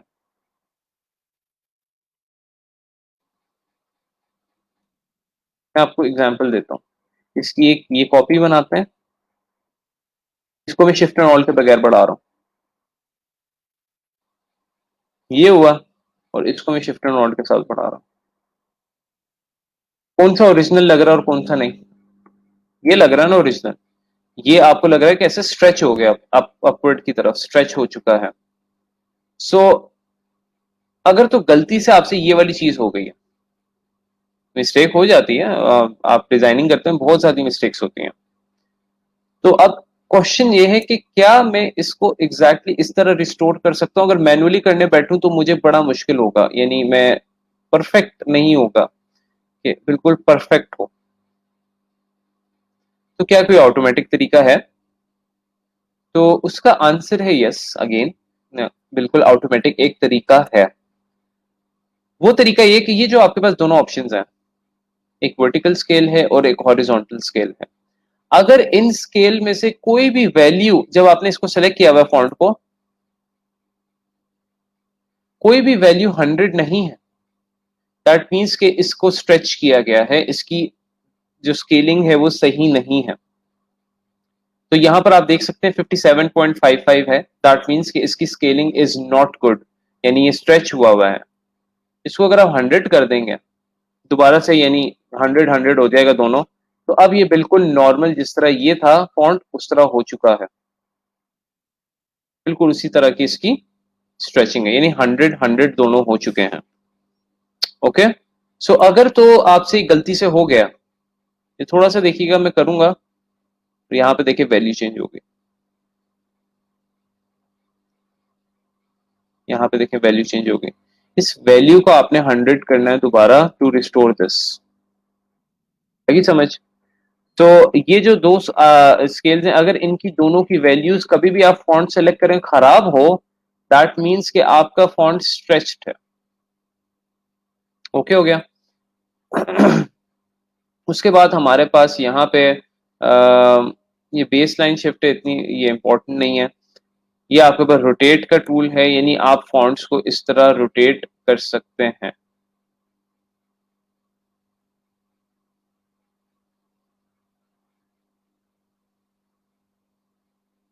बड़ा मजेदार सा है ये।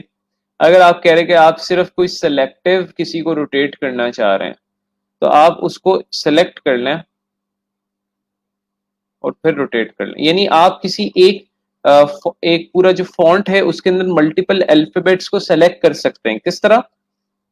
ये है सेलेक्टिंग का कर्सर है, आप एक दफा क्लिक करें और उसके ऊपर जो है ना पूरा इस तरह माउस फेर दें, तो ये आपका ये ब्लैक रंग का ये आपका सेलेक्ट हो चुका है। अब आप इस पे कोई भी काम करें, यानी इसमें वी स्पेसिंग बढ़ा रहे हैं तो सिर्फ इसमें बढ़ेगी, और अगर आप इसमें यानी ट्रैकिंग बढ़ा रहे हैं, अगर आप इसको रोटेट कर रहे हैं तो सिर्फ ये होगा। अगर आप इसका कलर चेंज करना चाह रहे हैं तो इसका कलर चेंज सिर्फ इसका हो जाएगा। तो आप अपनी मर्जी का कोई एरिया सेलेक्ट करके उसका कलर चेंज कर सकते हैं। ठीक है, और उस पर भी डिफरेंट ऑप्शंस परफॉर्म कर सकते हैं। उसके बाद then we have this all word type option, जिसमें ऑल कैप्स है, ये आप सिलेक्ट कर सकते हैं। फॉर एग्जांपल अभी ये लोअर कैप्स में है तो ये सारा ऑल कैप्स यानी अपर कैप्स में चला जाएगा, यानी अपर लोअर केस आप लोगों ने पढ़ा होगा। ये एक ऑप्शन है जिसमें आपका जो फर्स्ट लेटर है वो सारा अपर केस तो होता है, लेकिन फर्स्ट लेटर थोड़ा सा बड़ा होता है। बाकी ये ऑप्शन अंडरलाइन के आप ये टेस्ट कर सकते हैं। बड़ी मजेदार सी अंडरलाइन बन रही है, बिकॉज इधर से इधर तक ब्लैक बन रही है, इधर से ग्रीन बन रही है, इधर से इधर ब्लू बन रही है, बिकॉज हमने कलर्स उस तरह रखे हैं। तो ये तो था आपके गाइस बेसिक एक फॉन्ट के ऑप्शंस, बेसिक फॉन्ट के ऑप्शंस। पाथफाइंडर हम लोग मेरे ख्याल से कल पे शिफ्ट कर देते हैं, बिकॉज आज हम लोगों ने काफी चीजें और कवर कर ली हैं, तो आई गेस थोड़ा सा ओवरलोड हो जाएगा। ये है अभी बेसिक फॉन्ट्स के ऑप्शंस हमने अभी देखे हैं। और उसके अलावा यहाँ पर हमारे पास पैराग्राफ। अब फॉन्ट जो है ना आप दो तरीके से यूज कर सकते हैं। एक तरीका क्या है? सिंपली क्लिक करें और लिखना शुरू कर दें, और जब आप लिख लें तो फिर आप सिलेक्शन टूल से उसको एक दफा क्लिक करके डीसिलेक्ट कर लें। एक तो ये आपका तरीका है, क्लिक करके आप लिखना शुरू कर दें। दूसरा तरीका गाइस ये है कि आप लोग एक फ्रेम बनाते हो। हम लोग क्या करते हैं, एक फ्रेम बनाते हैं ताकि उस फ्रेम के अंदर सिर्फ फॉन्ट रहे। फॉर एग्जाम्पल मैं इस तरह क्लिक नहीं कर रहा, मैं क्लिक करके इस तरह ड्रैग कर रहा हूं और एक फ्रेम बना दिया मैंने। अब इसमें जो मैं लिखूंगा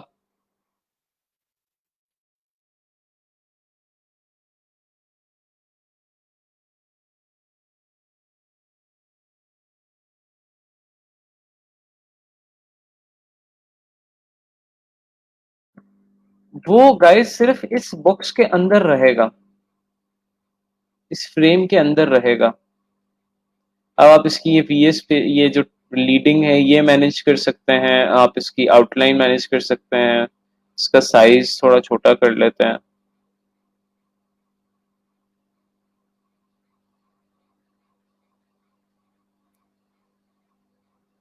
साइज बड़ा ही कर लेते हैं। ठीक है। नाउ इसका अब आप पूछेंगे सर इसका क्या फायदा, what is the benefit of this, why are we making a frame and working inside it. इसका बेनिफिट ये होता है गाइस कि जब आप किसी बुक के लिए काम कर रहे हैं या किसी मैगजीन के लिए काम कर रहे हैं, तो आपने देखा होगा कि उनका जो फॉन्ट है वो बिल्कुल एक सीध में होता है, एक अलाइनमेंट के साथ होता है, एक स्ट्रक्चर के साथ होता है। तो वो स्ट्रक्चर आप इसी तरह ही बनाते हो कि आप उसके ऊपर एक फ्रेम बना देते हो, एक लिमिट कर देते हो कि भाई ये फॉन्ट उससे बाहर नहीं जाएगा। अब ये फ्रेम जितना है, अब मैं फॉन्ट लिख ही जाता हूँ, अब आपको नजर नहीं आ रहा। बिकॉज ये फ्रेम जितना था उतना आपको फॉन्ट दिखेगा, बाकी फॉन्ट आपको नहीं दिखेगा। भाई वही बात होगी ना, जितना फ्रेम होगा उसी के साइज के अंदर पिक्चर लगाओ ना, पीछे बिलबोर्ड की पिक्चर तो नहीं लगा दोगे छोटे से फ्रेम के अंदर। ठीक है, जितना फ्रेम होगा उतना ही टेक्स्ट दिखेगा। फ्रेम को बड़ा करना है तो आपको यहां से इसको स्ट्रेच करके बड़ा करना पड़ेगा, और फिर आप देख सकते हैं कि जो पीछे टेक्स्ट आपने लिखा था वो आपको नजर आ रहा है। बात की समझ लगी कि नहीं? थोड़ा बहुत कॉन्सेप्ट क्लियर हो रहा है कि नहीं? आई डोंट एक्सपेक्ट कि आप लोग को पहली क्लास में बिल्कुल सब कुछ क्लियर, एग्जैक्टली क्लियर हो जाए, लेकिन मैं आप लोग को डिटेल में सारी चीजें इसलिए बता रहा हूं ताकि आप लोग इसको नोट डाउन करें, जाके प्रैक्टिस करें। प्रैक्टिस आप लोग की डेली है, मैं आप लोग से रोज पूछा करूंगा कि आप लोग ने प्रैक्टिस की है कि नहीं। आप लोग जितना भी, फॉर एग्जांपल मैंने आज शेप्स बनाए हैं, आप लोगों को टेक्स्ट टूल बताया है, इसकी आप लोगों ने प्रैक्टिस करनी है। आप लोगों ने दोनों टेक्स्ट टूल ट्राई ट्राई करने हैं कि फर्स्ट वाले टेक्स्ट टूल के सारे ऑप्शंस, इसके जो फ्रेम वाला टेक्स्ट टूल यूज करने का तरीका है, इसको भी आपने इस्तेमाल करना है। इन ऑप्शंस को आप लोगों ने देखना है। शेप के ऑप्शंस जो मैंने आप लोग बताए उनको देखना है। लेयरिंग सिस्टम को जो है आप लोगों ने टेस्ट करना है, आप लोगों ने डिफरेंट लेयर्स पे काम करके।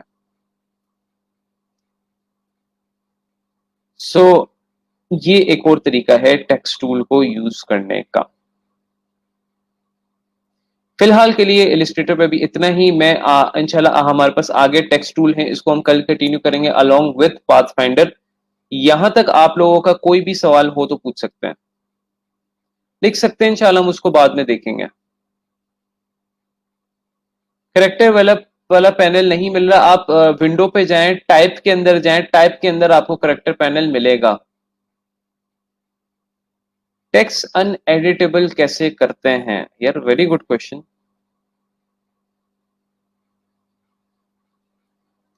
टेक्स्ट अनएडिटेबल इस तरह, फॉर एग्जांपल जिस तरह अगर मैं इस तरह एडिटिंग मोड में चला गया हूं और अब बाहर किस तरह आना है कोई पता नहीं, तो बाहर आने का तरीका यही है कि आप सिलेक्शन टूल लें और कहीं पे भी क्लिक कर दें तो अनएडिटेबल हो जाता है, यानी आप बाहर आ जाते हो।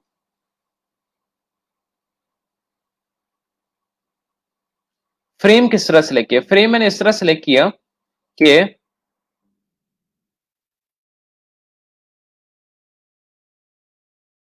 ये टेक्स्ट टूल है, सिंपल आप पे फर्स्ट वाला लेना है। इधर हम क्या कर रहे थे? सिंपल क्लिक, हमने क्लिक नहीं करना, हमने क्लिक करना है और ड्रैग करना है। जैसे हम स्क्वायर नहीं बनाते उस तरह हम फ्रेम बनाएंगे। अब इसके अंदर जो भी लिखेंगे सिर्फ इस फ्रेम के अंदर रहेगा, ये इसकी खास बात है। एक अलाइनमेंट होगी इसके अंदर। ठीक है,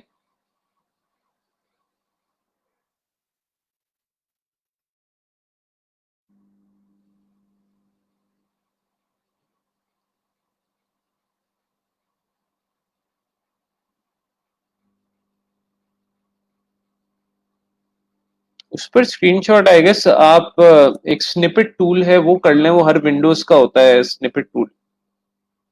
यहां तक कोई क्वेश्चन हो तो प्लीज आप लोग पूछ सकते हैं।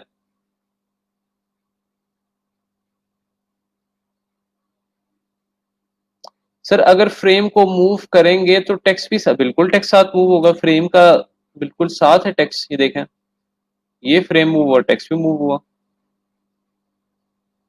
अभी मैं चाहता हूं कि आप लोग ना कॉन्सेप्ट्स क्लियर करें, कॉन्सेप्ट्स क्लियर करें, उनको प्रैक्टिस करें, गलती करें, आकर बताएं कि क्या गलती हो रही है, ताकि आप लोग की जो, मैं चाहता हूं कि आप लोग डेली, फॉर एग्जांपल आज हमने पढ़ा ना, फर्स्ट फ्यू वीक्स में मैंने आप लोगों को इतना पुश नहीं किया। आज से आप लोगों को जो मैं पढ़ाऊंगा वो आप लोगों ने प्रैक्टिस करना है लाजमी, हर किसी ने। ठीक है, हर किसी ने उसको प्रैक्टिस करना है, और मैं उसकी अपडेट लिया करूंगा। सो आप लोगों ने जितना मैंने आज पढ़ा है इसकी आप लोगों ने जो है प्रैक्टिस जरूर करनी है।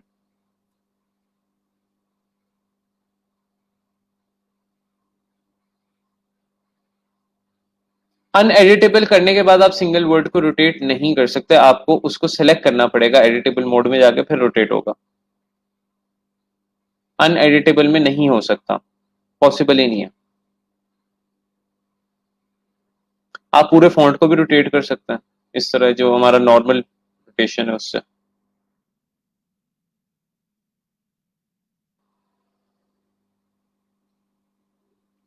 विंडो से टाइप टूल, विंडो पे जाएं, यहां पर आपको टाइप का एंड पे नजर आ रहा है, इसके अंदर कैरेक्टर पैनल है, इसको आपने लेकर आना।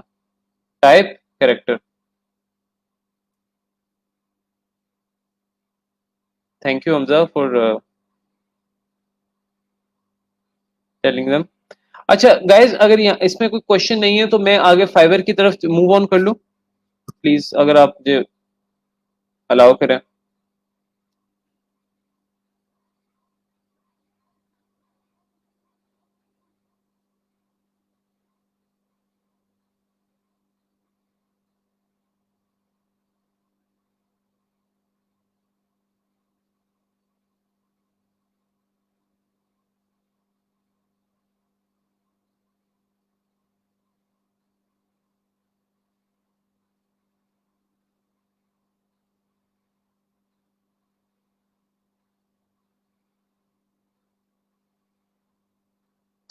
वो शेयर करना वीडियो मेरे साथ, जिस वीडियो में आपने देखा है। Inverted round options. If an object contains different pieces, how can we move the whole design from one place to another so the structural design will not smash? Uh, mm, mm, mm. आपका सवाल ये inverted round option, ये आप in inverted round options कुछ नहीं बात कर रहे हैं, ये वैसे टेक्स्ट में तो इन्वर्टेड राउंड ऑप्शंस। मुझे आपके सवाल की से समझ नहीं आई रोमा। आप ये तो क्लास के बाद पूछ लेना या दोबारा आप क्वेश्चन पूछ लो, मैं आंसर कर देता हूँ। Anyways, let's move to fibre.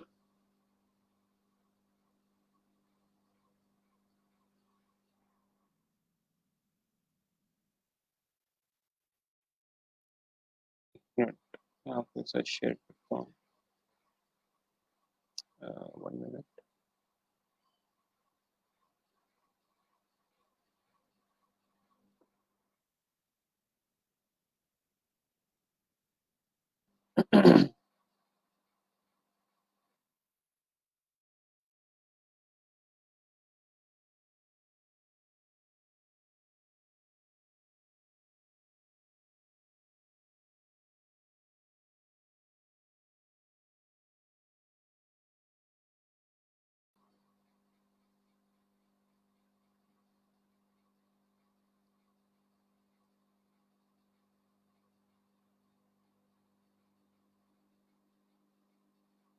Okay, आप मुझे फेसबुक पे भेजना। माशाल्लाह, दैट इज अमेजिंग नवीद। मुझे आपने बताया था, आप ग्रुप में जरूर शेयर करें ताकि दूसरे और मोटिवेट हों। That is an amazing achievement, माशाल्लाह।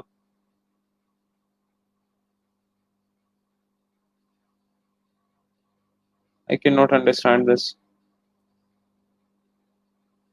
जी जी, बिल्कुल चेंज कर सकते हैं, उसी की तरफ मैं आता हूँ। अभी मैं फाइवर का आपको सारा बताता हूँ। अच्छा, ये देखिएगा, फाइवर पर जब आप लोग, फॉर एग्जांपल मैंने आप लोगों को कहा था, यहाँ पर जब आप आएंगे तो आप लोगों ने बेसिकली प्रोफाइल पे अपनी जब आप आते हो तो आप लोगों को बेसिकली यहाँ पर जो है ना ऑप्शन आएगा क्रिएट अ गिग का। ठीक है, और वो ऑप्शन जो आपसे मैंने आप लोगों को पुराने अकाउंट में दिखाया था, उसमें वो आपको दिखा रहा होता है कि आपने वो अपनी इंडस्ट्री सेलेक्ट करनी है और क्रिएट अ गिग के बाद अपनी अपनी प्रोफाइल क्रिएट करनी है।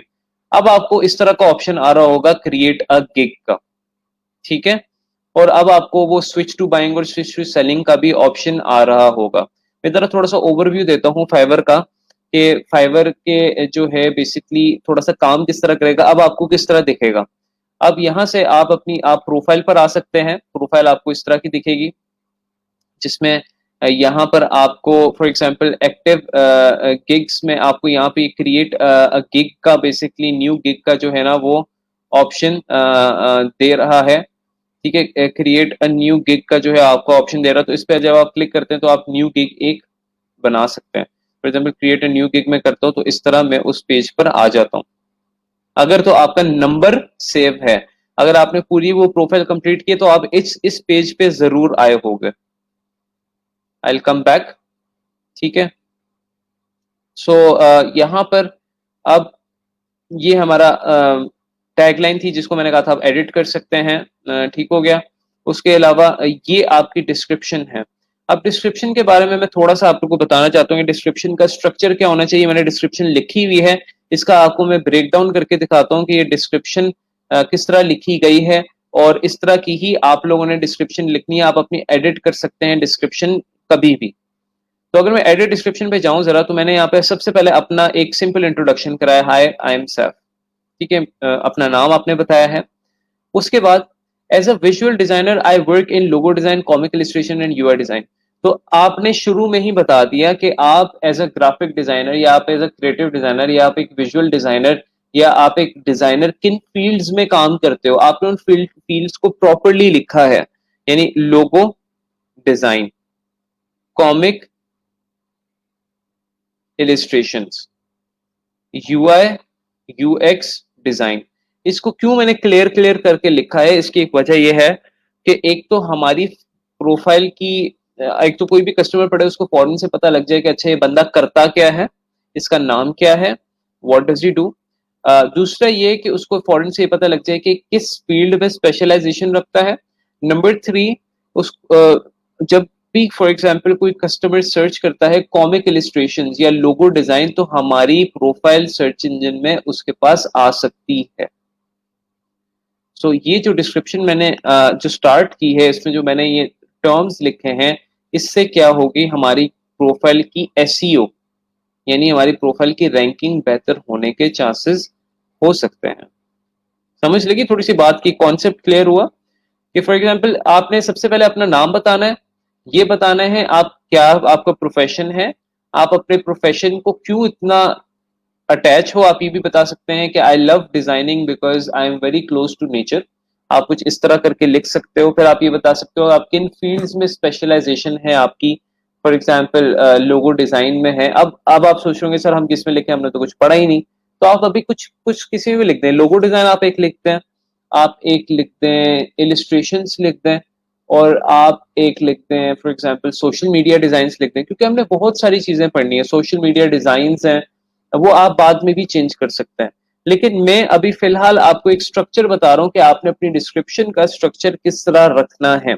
आपने अपने आप को इंट्रोड्यूस कराना है, अपना प्रोफेशन इंट्रोड्यूस कराना है, अपना पैशन बताना है। मैंने इसमें अपना पैशन नहीं बताया, मैंने सिंपली बता दिया मैं किन फील्ड्स में काम करूं। अपना पैशन आप बता सकते हैं कि आप क्यों पैशनेट है डिजाइनिंग के लिए, आपको कलर्स बहुत अच्छे लगते हैं, आप नेचर से बहुत क्लोज हैं, आप खुद आपको आर्ट में बहुत अच्छा, पेंटिंग्स आपको बहुत अच्छी लगती हैं, कुछ इस तरह अच्छा लगता है। तो उसका क्या होगा, पैशन आप जब अपना बताएंगे तो कस्टमर कोई देखेगा तो कहेगा कि नहीं वाकई ये बंदा शौकीन भी है इस काम का और काम करना भी जानता है। फिर जब आप अपनी स्किल्स के बारे में बताएंगे किस में आप स्पेशलाइजेशन रखते हैं, तो उससे कस्टमर को भी एक अच्छा इंपैक्ट पड़ता है, उसको क्लैरिटी हो जाती है कि अच्छा ये बंदा इन चीजों में एक्सपर्ट है। नंबर 2, आपकी रैंकिंग में भी बेहतरी आती है। ये तो था आपका सिर्फ इंट्रो। इंट्रो में आपने क्या करना है, अपना नाम बताना है। ये चीज अगर आप लिखना चाह रहे हैं तो लिख सकते हैं। इंट्रो में आपने अपना नाम बताना है, अपना प्रोफेशन बताना है, अपनी स्पेशलाइजेशन ऑफ स्किल बतानी है, और अपना पैशन भी आप बता सकते हैं। For example my love for design starts with my love for nature. तो ये मैंने अपना पैशन बता दिया, my love for design starts with my love for nature. फिर आगे मैं बताता हूँ कि मैं किस चीज में स्पेशलाइज करती हूँ। मेरा इंट्रो हुआ है अभी, ठीक है। मेरी इंट्रो की कुछ लाइन्स है जिसमें मैंने अपना नाम, अपना प्रोफेशन, अपना पैशन और अपनी स्किल स्पेशलाइजेशन बता दी है, कस्टमर को आइडिया हो गया। फिर एक आप सेकंड पैराग्राफ बना लें जिसमें आप बताएं कि आप बेसिकली किस तरह एक डिफरेंट तरीके से काम करते हैं जिससे क्लाइंट्स को फायदा होता है, यानी आपकी वैल्यू क्या है। यानी आप फॉर एग्जांपल जिस तरह यूफोन है तो कहता है भाई हम लोग के सबसे कम रेट्स हैं, हम लोग इस तरह सिग्नल्स प्रोवाइड करते हैं। कोई रेस्टोरेंट है तो कहता है हमारे बर्गर्स इस तरह बनते हैं, उनको स्पेशल इस मीट में उनको बनाया जाता है, या समथिंग लाइक दैट, जिसमें प्रोसेस को बताया जाता है। और प्रोसेस को बताने का फायदा ये होता है कि आप बता रहे होते हो कि आपका ये प्रोसेस उनकी लाइफ में किस तरह वैल्यू ऐड कर सकता है। तो फॉर एग्जांपल यहाँ पर आप सेकंड सेकंड पैराग्राफ में आप क्या कर सकते हो, आप अपना प्रोसेस बताओ कि for example my design are hand sketch and done by thorough research. यानी इसमें यह बता रहा हूँ कि मेरे जो डिजाइन है वो हैंड स्केच होते हैं और बनाए जाते हैं आफ्टर अ थॉरो रिसर्च। यानी मैं रिसर्च के बाद डिजाइन को बनाता हूँ, कोई ऐसे मैं नहीं मुंह उठा के बना देता। तो यहाँ पर मैं क्या बता रहा हूँ, यहाँ पे मैं अपना वर्किंग प्रोसेस बता रहा हूँ। और वर्किंग प्रोसेस के जो है ना, मैं साथ ये भी बता रहा हूँ कि ये मेरी वैल्यू एडिशन प्रोसेस है कि मैं इस तरह अपने क्लाइंट्स के प्रोजेक्ट्स में वैल्यू ऐड करता हूँ। इसको जब कोई डिजाइन वो पढ़ेगा, बायर पढ़ेगा, तो कहेगा कि वाकई यार ये बंदा एक स्पेशल प्रोसेस से गुजर कर उसने अपना प्रोसेस डिफाइन किया हुआ है। और साथ आपने आगे ये भी बता दिया, hence it always helps my clients to increase their sales. यानी मैंने उसे अपना काम करने का तरीका बताया, प्रोसेस बताया, वैल्यू एडिशन प्रोसेस के मैं किस तरह एक वैल्यू एडिशन प्रोसेस पे काम करता हूँ। और साथ मैंने ये भी बता दिया कि बेसिकली उससे मेरे क्लाइंट्स को क्या फायदा होता है, उससे मेरे क्लाइंट्स को क्या फायदा होता है। तो मैंने अपना वैल्यू एडिशन एक्सप्लेन भी किया और उसको प्रूफ भी किया कि किस तरह वो वैल्यू एडिशन मेरे क्लाइंट्स को बेनिफिट दे रहा है। यार इस तरह की डिस्क्रिप्शन होना, तो मैं कहता हूं कि आपकी डिस्क्रिप्शन कोई बंदा पढ़े वो ये नहीं कह सकता कि बंदा जो है ना अनप्रोफेशनल है। और इस तरह की डिस्क्रिप्शन आप लिख सकते हैं। इसमें देखिए मैंने कुछ कोई बहुत ज्यादा तो नहीं कुछ कोई लिखा, सिर्फ मैंने एक टेक्निकलिटी से एक लॉजिक के साथ एक डिस्क्रिप्शन लिखी है। उसके बाद एंड 3 पैराग्राफ्स में इसको बना सकते हैं। एंड पे आप लिख सकते हैं कि feel free to contact me for any query और इनबॉक्स टू हायर, कुछ इस तरह का लिख सकते हैं। इस तरह के लिख सकते हैं कि you will enjoy you will have a great time if you'll order me या समथिंग लाइक दिस। आप दूसरों की भी डिस्क्रिप्शन देख सकते हैं, दूसरे सेलर्स की, और अपनी लिख सकते हैं, लेकिन आपने स्ट्रक्चर ये फॉलो करना है। इंट्रो में अपना नाम, अपना profession, specialization of skills and passion ये मेंशन करें। नंबर सेकंड पे आप अपना वैल्यू एडिशन प्रोसेस मेंशन करें और ये बताएं कि आपका वैल्यू एडिशन प्रोसेस ने क्लाइंट्स को किस तरह हेल्प करता है। कुछ भी अभी यार लिख दो यार, कोई मसला नहीं है, इसी तरह का आप कुछ लिख दो। और एंड पे आप लोग ने बताना है कि feel free to contact us for inbox, यानी इसको हम कहते हैं by the way call to action. यानी कॉल टू एक्शन का मतलब ये होता है कि आप उनको बुलावा दे रहे हैं, आप उनको दावत दे रहे हैं कि वो आपको कांटेक्ट करें। जिस तरह वो कोई आप पोस्टर देखें या फ्लैट देखें तो to buy tickets contact at this number, तो वो आपको प्रोवोक कर रहे होते हैं कि आपने इस चीज को बाय करना है तो इस नंबर पर कॉल करें, तो वो कॉल टू एक्शन उसको कहलाया जाता है। तो ये आपकी डिस्क्रिप्शन का स्ट्रक्चर है जो कि मैंने आप लोगों को कहा था मैं आप लोगों को बताऊंगा। तो इस तरह आप लोगों ने अपनी डिस्क्रिप्शन को एडिट करके लिख लेना है। मैंने पहले ही क्लास में बताया था कि आप लोग का फेसबुक, गूगल, ये कुछ चीजें नहीं कनेक्ट होंगी तो उसमें परेशान नहीं होना। अगर नहीं हो रही, 65% प्रोफाइल कंप्लीट है तो इसको छोड़ दें आप। बाकी आप लोगों ने स्किल्स और वो तो सारी आप लोगों ने ऐड करनी थी। इसके अलावा आप लोग अगर थोड़ा सा इसको नजर घुमाएं तो यहाँ पर आपको डैशबोर्ड नजर आएगा, मैसेजेस नजर आएंगे, ऑर्डर्स नजर आएंगे। ये अभी स्विच टू सेलिंग पे है हम, ठीक है। ऑर्डर्स नजर आएंगे, गिग्स नजर आएगी, एनालिटिक्स नजर आएगी, अर्निंग्स नजर आएंगी, कम्युनिटी नजर आएगा और मोर नजर आएगा। सबसे पहले अगर मैं डैशबोर्ड पे क्लिक करता हूं तो डैशबोर्ड पे क्लिक करें तो आपका सबसे पहले यहाँ पर नजर आता है कि आपके कितने एक्टिव ऑर्डर्स चल रहे हैं, कितने एक्टिव ऑर्डर्स नहीं है। यहाँ पे नजर आता है कि उनका कितना टाइम रह गया है, कितना टाइम नहीं रह गया। लेफ्ट साइड पे अगर आप देखें आपका यूजर नेम आ रहा है, आपका प्रोफाइल पिक्चर आ रही है, आपकी रेटिंग्स आ रही है, अभी 0 है, इसके ऑब्वियसली कोई काम ही नहीं किया। रिस्पॉन्स रेट आपका जो है यहाँ पर ये 3 चीजें बड़ी इंपॉर्टेंट हैं, ये बल्कि 4 चीजें। आपकी रेटिंग, आपका रिस्पॉन्स रेट, आपका डिलीवर्ड ऑन टाइम, आपका order completion. Now what is ratings? Ratings ये होती है जब आप कोई भी काम करते हो तो कस्टमर आपको सितारे देता है। जिस तरह आप करीम पे जाते हैं तो कहते हैं नहीं भाईजान सितारे दे देना, तो इस तरह यहाँ पर भी कस्टमर आपको स्टार्स देता है। और एक मिनट।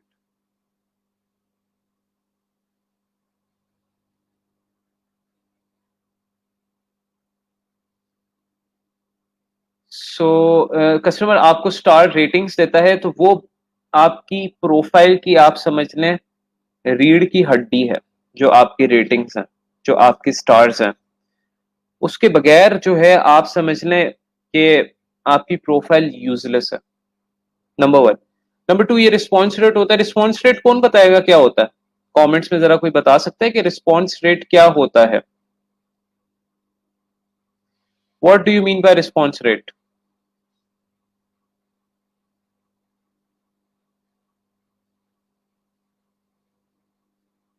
जी, उसके ऊपर भी मैं आता हूँ। कॉमिक डिजाइनर्स बेसिकली ये सिंपली ये कॉमिकल जो इलिस्ट्रेशंस बनाते हैं या इस तरह के डिजाइन होते हैं, ठीक है, इस तरह के ये लाइक दिस।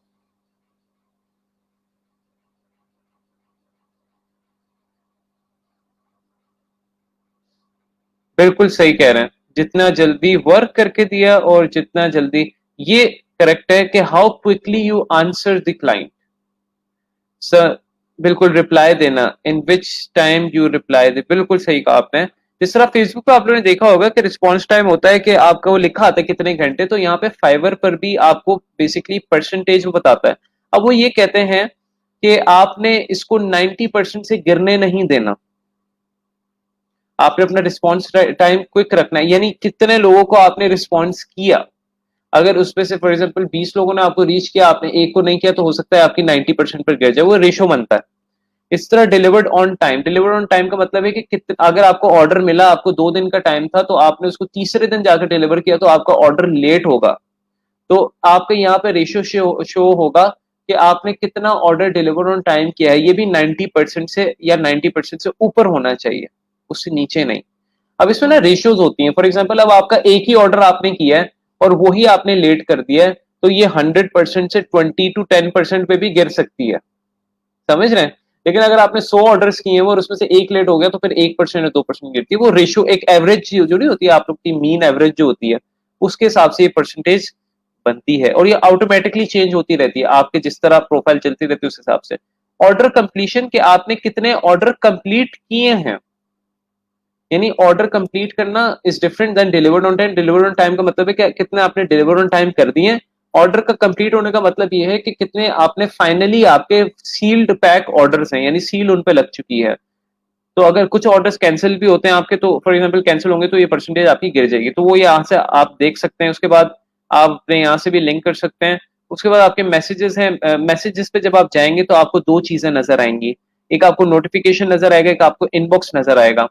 ठीक है, नोटिफिकेशंस में आपको जो भी नया ऑर्डर आएगा या जो भी आपकी गिग से रिलेटेड नोटिफिकेशन होगा या जो भी आपको चीज आएगी वो यहाँ पर आपको आएगी ऑर्डर से रिलेटेड। जो भी आपको इनबॉक्स आएगा वो यहाँ पर आएगा। ठीक है, वो इनबॉक्स यहाँ पर आप ठीक है, ये आपका बिल्कुल फेसबुक की तरह जो है ना, आपका इनबॉक्स यहाँ पर चलता है। ऑलराइट, सो ये आपका जो है मैसेजेस का सेक्शन है। ऑर्डर्स का सेक्शन, जिसमें आप देख सकते हैं कि आपके कितने ऑर्डर्स चल रहे हैं। फॉर एग्जांपल ऑर्डर्स का सेक्शन है, यहाँ पर आप प्रायोरिटी के आपके प्रायोरिटी ऑर्डर्स कौन से जिनको आपको पहले निपटाना है, नए ऑर्डर आपके कौन से आए हैं, एक्टर ऑर्डर आपके कौन से चल रहे हैं, लेट कौन सा हो रहा है आपका, डिलीवर्ड यानी कितनों को डिलीवर्ड कर दिया है, कंप्लीटेड कितना है। यानी डिलीवर और कंप्लीटेड डिफरेंट है, यानी डिलीवरी आपने कर दी, कंप्लीटेड तब होता है जब कस्टमर वहां से यस कर देता है, कहता है ओके हो गया।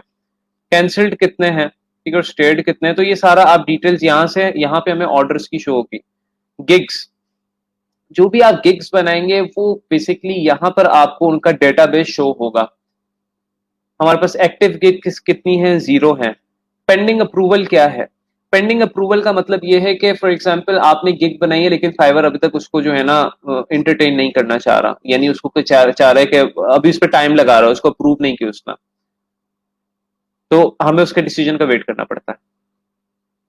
रिक्वायर्स मॉडिफिकेशन का मतलब ये कि फाइवर ने अप्रूवल तो नहीं दी, उसने चेक करके आपको एक वार्निंग दी कि आप अपनी गिग से ये चीजें जो हैं बेसिकली रिमूव करें और फिर उसको दोबारा से पब्लिश करें, फिर हम उसको अप्रूव कर देंगे। मॉडिफिकेशन का मतलब ये होता है। ड्राफ्ट का मतलब है कि कोई आप अगर गिग बना रहे हो अभी रास्ते में हो, तो वो ड्राफ्ट में सेव हो जाती है, जिस तरह कोई ईमेल लिख रहे होते तो वो ड्राफ्ट में सेव हो जाती है, आप उसको कंप्लीट नहीं करते। डिनाइड का मतलब है कि फाइवर ने बिल्कुल ही डिनाई कर दिया, अब उसका आप कुछ भी नहीं कर सकते, आप उसको मॉडिफाई, देखें कुछ गिग्स अगर फाइवर मॉडिफाई करने के लिए कहता है तो वो डिनाई नहीं होती, यानी वो कहता है कि आप इसमें ये चेंजेस कर लो फिर आप इसको रिपब्लिश कर लो। लेकिन डिनाई का मतलब है कि पक्की पक्की डिनाई, मतलब फाइवर अब कहता है कि ये गिग आप इस्तेमाल ही नहीं कर सकता, ये डिनाइड है। पॉज्ड का मतलब है कि आप अपनी गिग्स को पॉज भी कर सकते हैं, अगर आपको काफी ज्यादा ऑर्डर्स आ रहे हैं, आप किसी चीज में बिजी है, तो आप अपनी गिग को यहाँ पे पॉज कर सकते हैं। तो ये सेक्शंस में आप देख सकते हैं वो गिग यहाँ पे आपको शो होगी। अब यहाँ पे इसलिए शो नहीं हो रही क्योंकि हमने काम ही नहीं किया इस पे, यहाँ पे ड्राफ्ट में हमें शो हो रही है, कुछ गिग्स पे हमने काम किया हुआ तो वो हमें यहाँ पर शो हो रही है। उसके बाद एनालिटिक्स है। एनालिटिक्स क्या होता है भला? एनालिटिक्स ये होता है जो कि आपकी सारी वो बेसिकली अर्निंग्स और वो सारी आपका जितना भी आपने पास्ट में काम किया है या जितना भी आप प्रेजेंट में काम कर चुके हैं, वो सारा डेटा शो हो रहा होता है। कितने आप ऑर्डर्स कंप्लीट कर चुके हैं, कितनी आपकी एवरेज सेलिंग प्राइस है, कितना आप नवंबर में कमा चुके हो, दिसंबर में कमा चुके हो, जनवरी में कमा चुके हो, आपकी टोटल अर्निंग्स कितनी है, आप कितने आपके कैंसिल हुए हैं, कितने कंप्लीट हुए हैं, कितने न्यू ऑर्डर्स आ रहे हैं, वो आप यहाँ से चेक कर सकते हैं लास्ट 3 मंथ्स में, लास्ट ईयर में। ठीक है, सारा डेटा आपको यहाँ पर शो होगा जो भी आपके ऑर्डर्स का होगा। ये अब यहाँ पर बेसिकली एनालिटिक्स में आप देख सकते हैं, आपको ये ग्रे रंग का एक सर्कल नजर आ रहा है, फिर लेवल 1 आ रहा है जिसका सियान कलर का है, लेवल 2 आ रहा है और टॉप रेटेड आ रहा है। अब बेसिकली फाइवर पे हमारे 4 लेवल्स हैं। एक न्यू सेलर का जो कि अभी हम हैं मासूम से लोग, हमने जाना है लेवल 1 पे, फिर इंशाल्लाह हमने जाना है लेवल 2 पर, और फिर अल्लाह का बहुत करम होगा तो इंशाल्लाह आप में से कोई टॉप रेटेड में भी जाएगा। ठीक है, अभी 4 लेवल्स क्या होते हैं बेसिकली। सबसे पहले हम न्यू सेलर पर होते हैं। अब यहां पर वो कह रहे हैं कि आपने अगर लेवल 1 सेलर बनना है तो आपको ये गोल्स अचीव करने पड़ेंगे। रिस्पॉन्स रेट आपको 90% रखना पड़ेगा, ऑर्डर कंप्लीशन रेट जिस तरह मैंने बताया था 90% रखना पड़ेगा, ऑन टाइम डिलीवरी आपको 90% या उससे ऊपर रखनी पड़ेगी। रेटिंग जो है वो कह रहा है कि आपको 4.7 स्टार रखने पड़ेंगे जो कि 90% ही बनते हैं।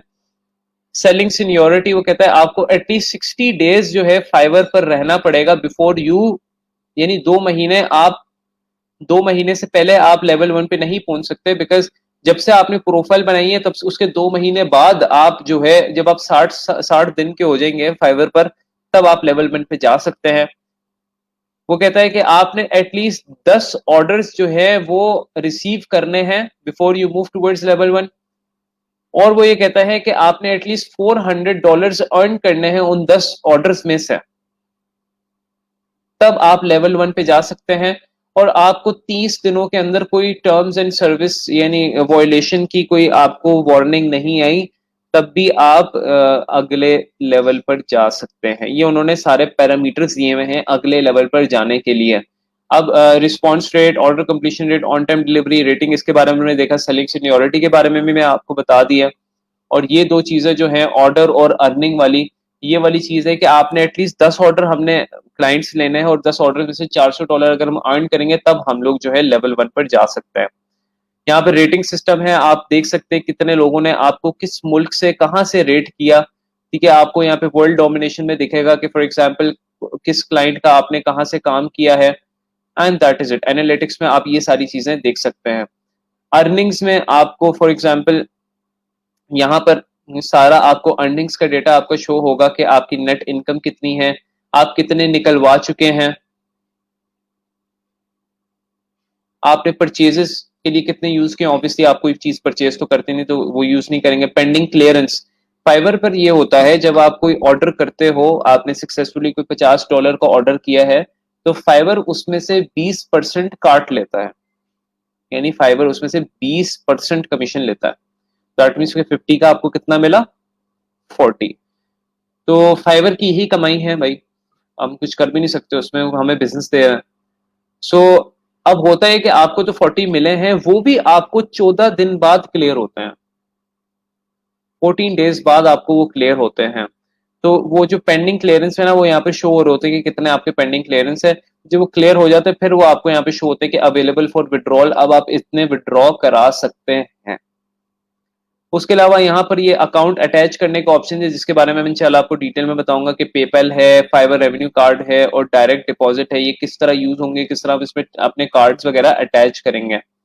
और ये एक्सपेक्टेड अर्निंग जो है, ये वो अर्निंग होती है कि अगर आपको भी ऑर्डर आया है और ऑर्डर कंप्लीट नहीं हुआ, लेकिन वो आपको बता रहा है कि इससे आप इतने पैसे कमा सकते हैं, तो वो एक्सपेक्टेड अर्निंग होती है। उसके बाद कम्युनिटी है, कम्युनिटी में आपको इवेंट्स, ब्लॉग्स, फोरम्स, कम्युनिटी, ये आप पढ़ सकते हैं इनको। और मोर है, मोर में आप कॉन्टैक्ट्स हैं जो कि आपके फॉर एग्जांपल जितने भी टोटल आपके सेलर्स हैं वो आपके बायर्स हैं, उनके कॉन्टैक्ट्स आप देख सकते हैं।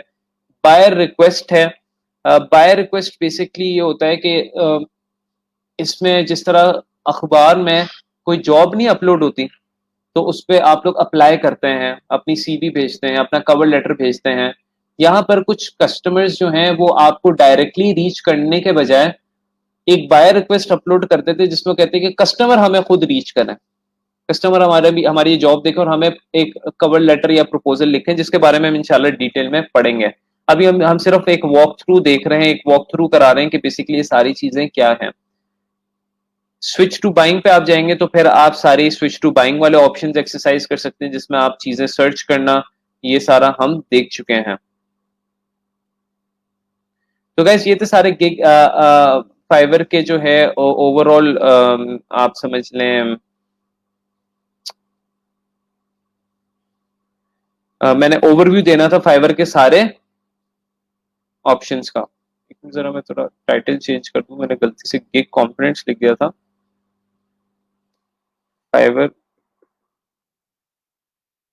Fibre profile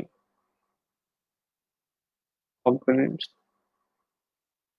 in overview.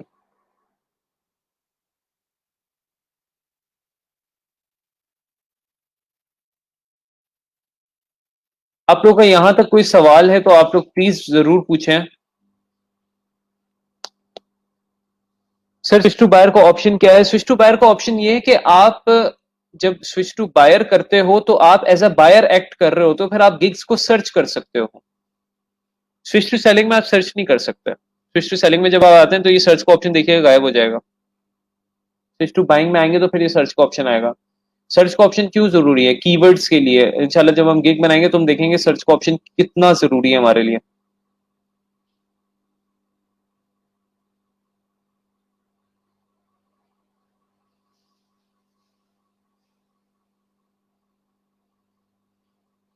यहां तक कोई क्वेश्चन हो तो आप लोग पूछ सकते हैं मेरे से, फिर हम क्लास को एंड कर देते हैं, टाइम भी हो गया है।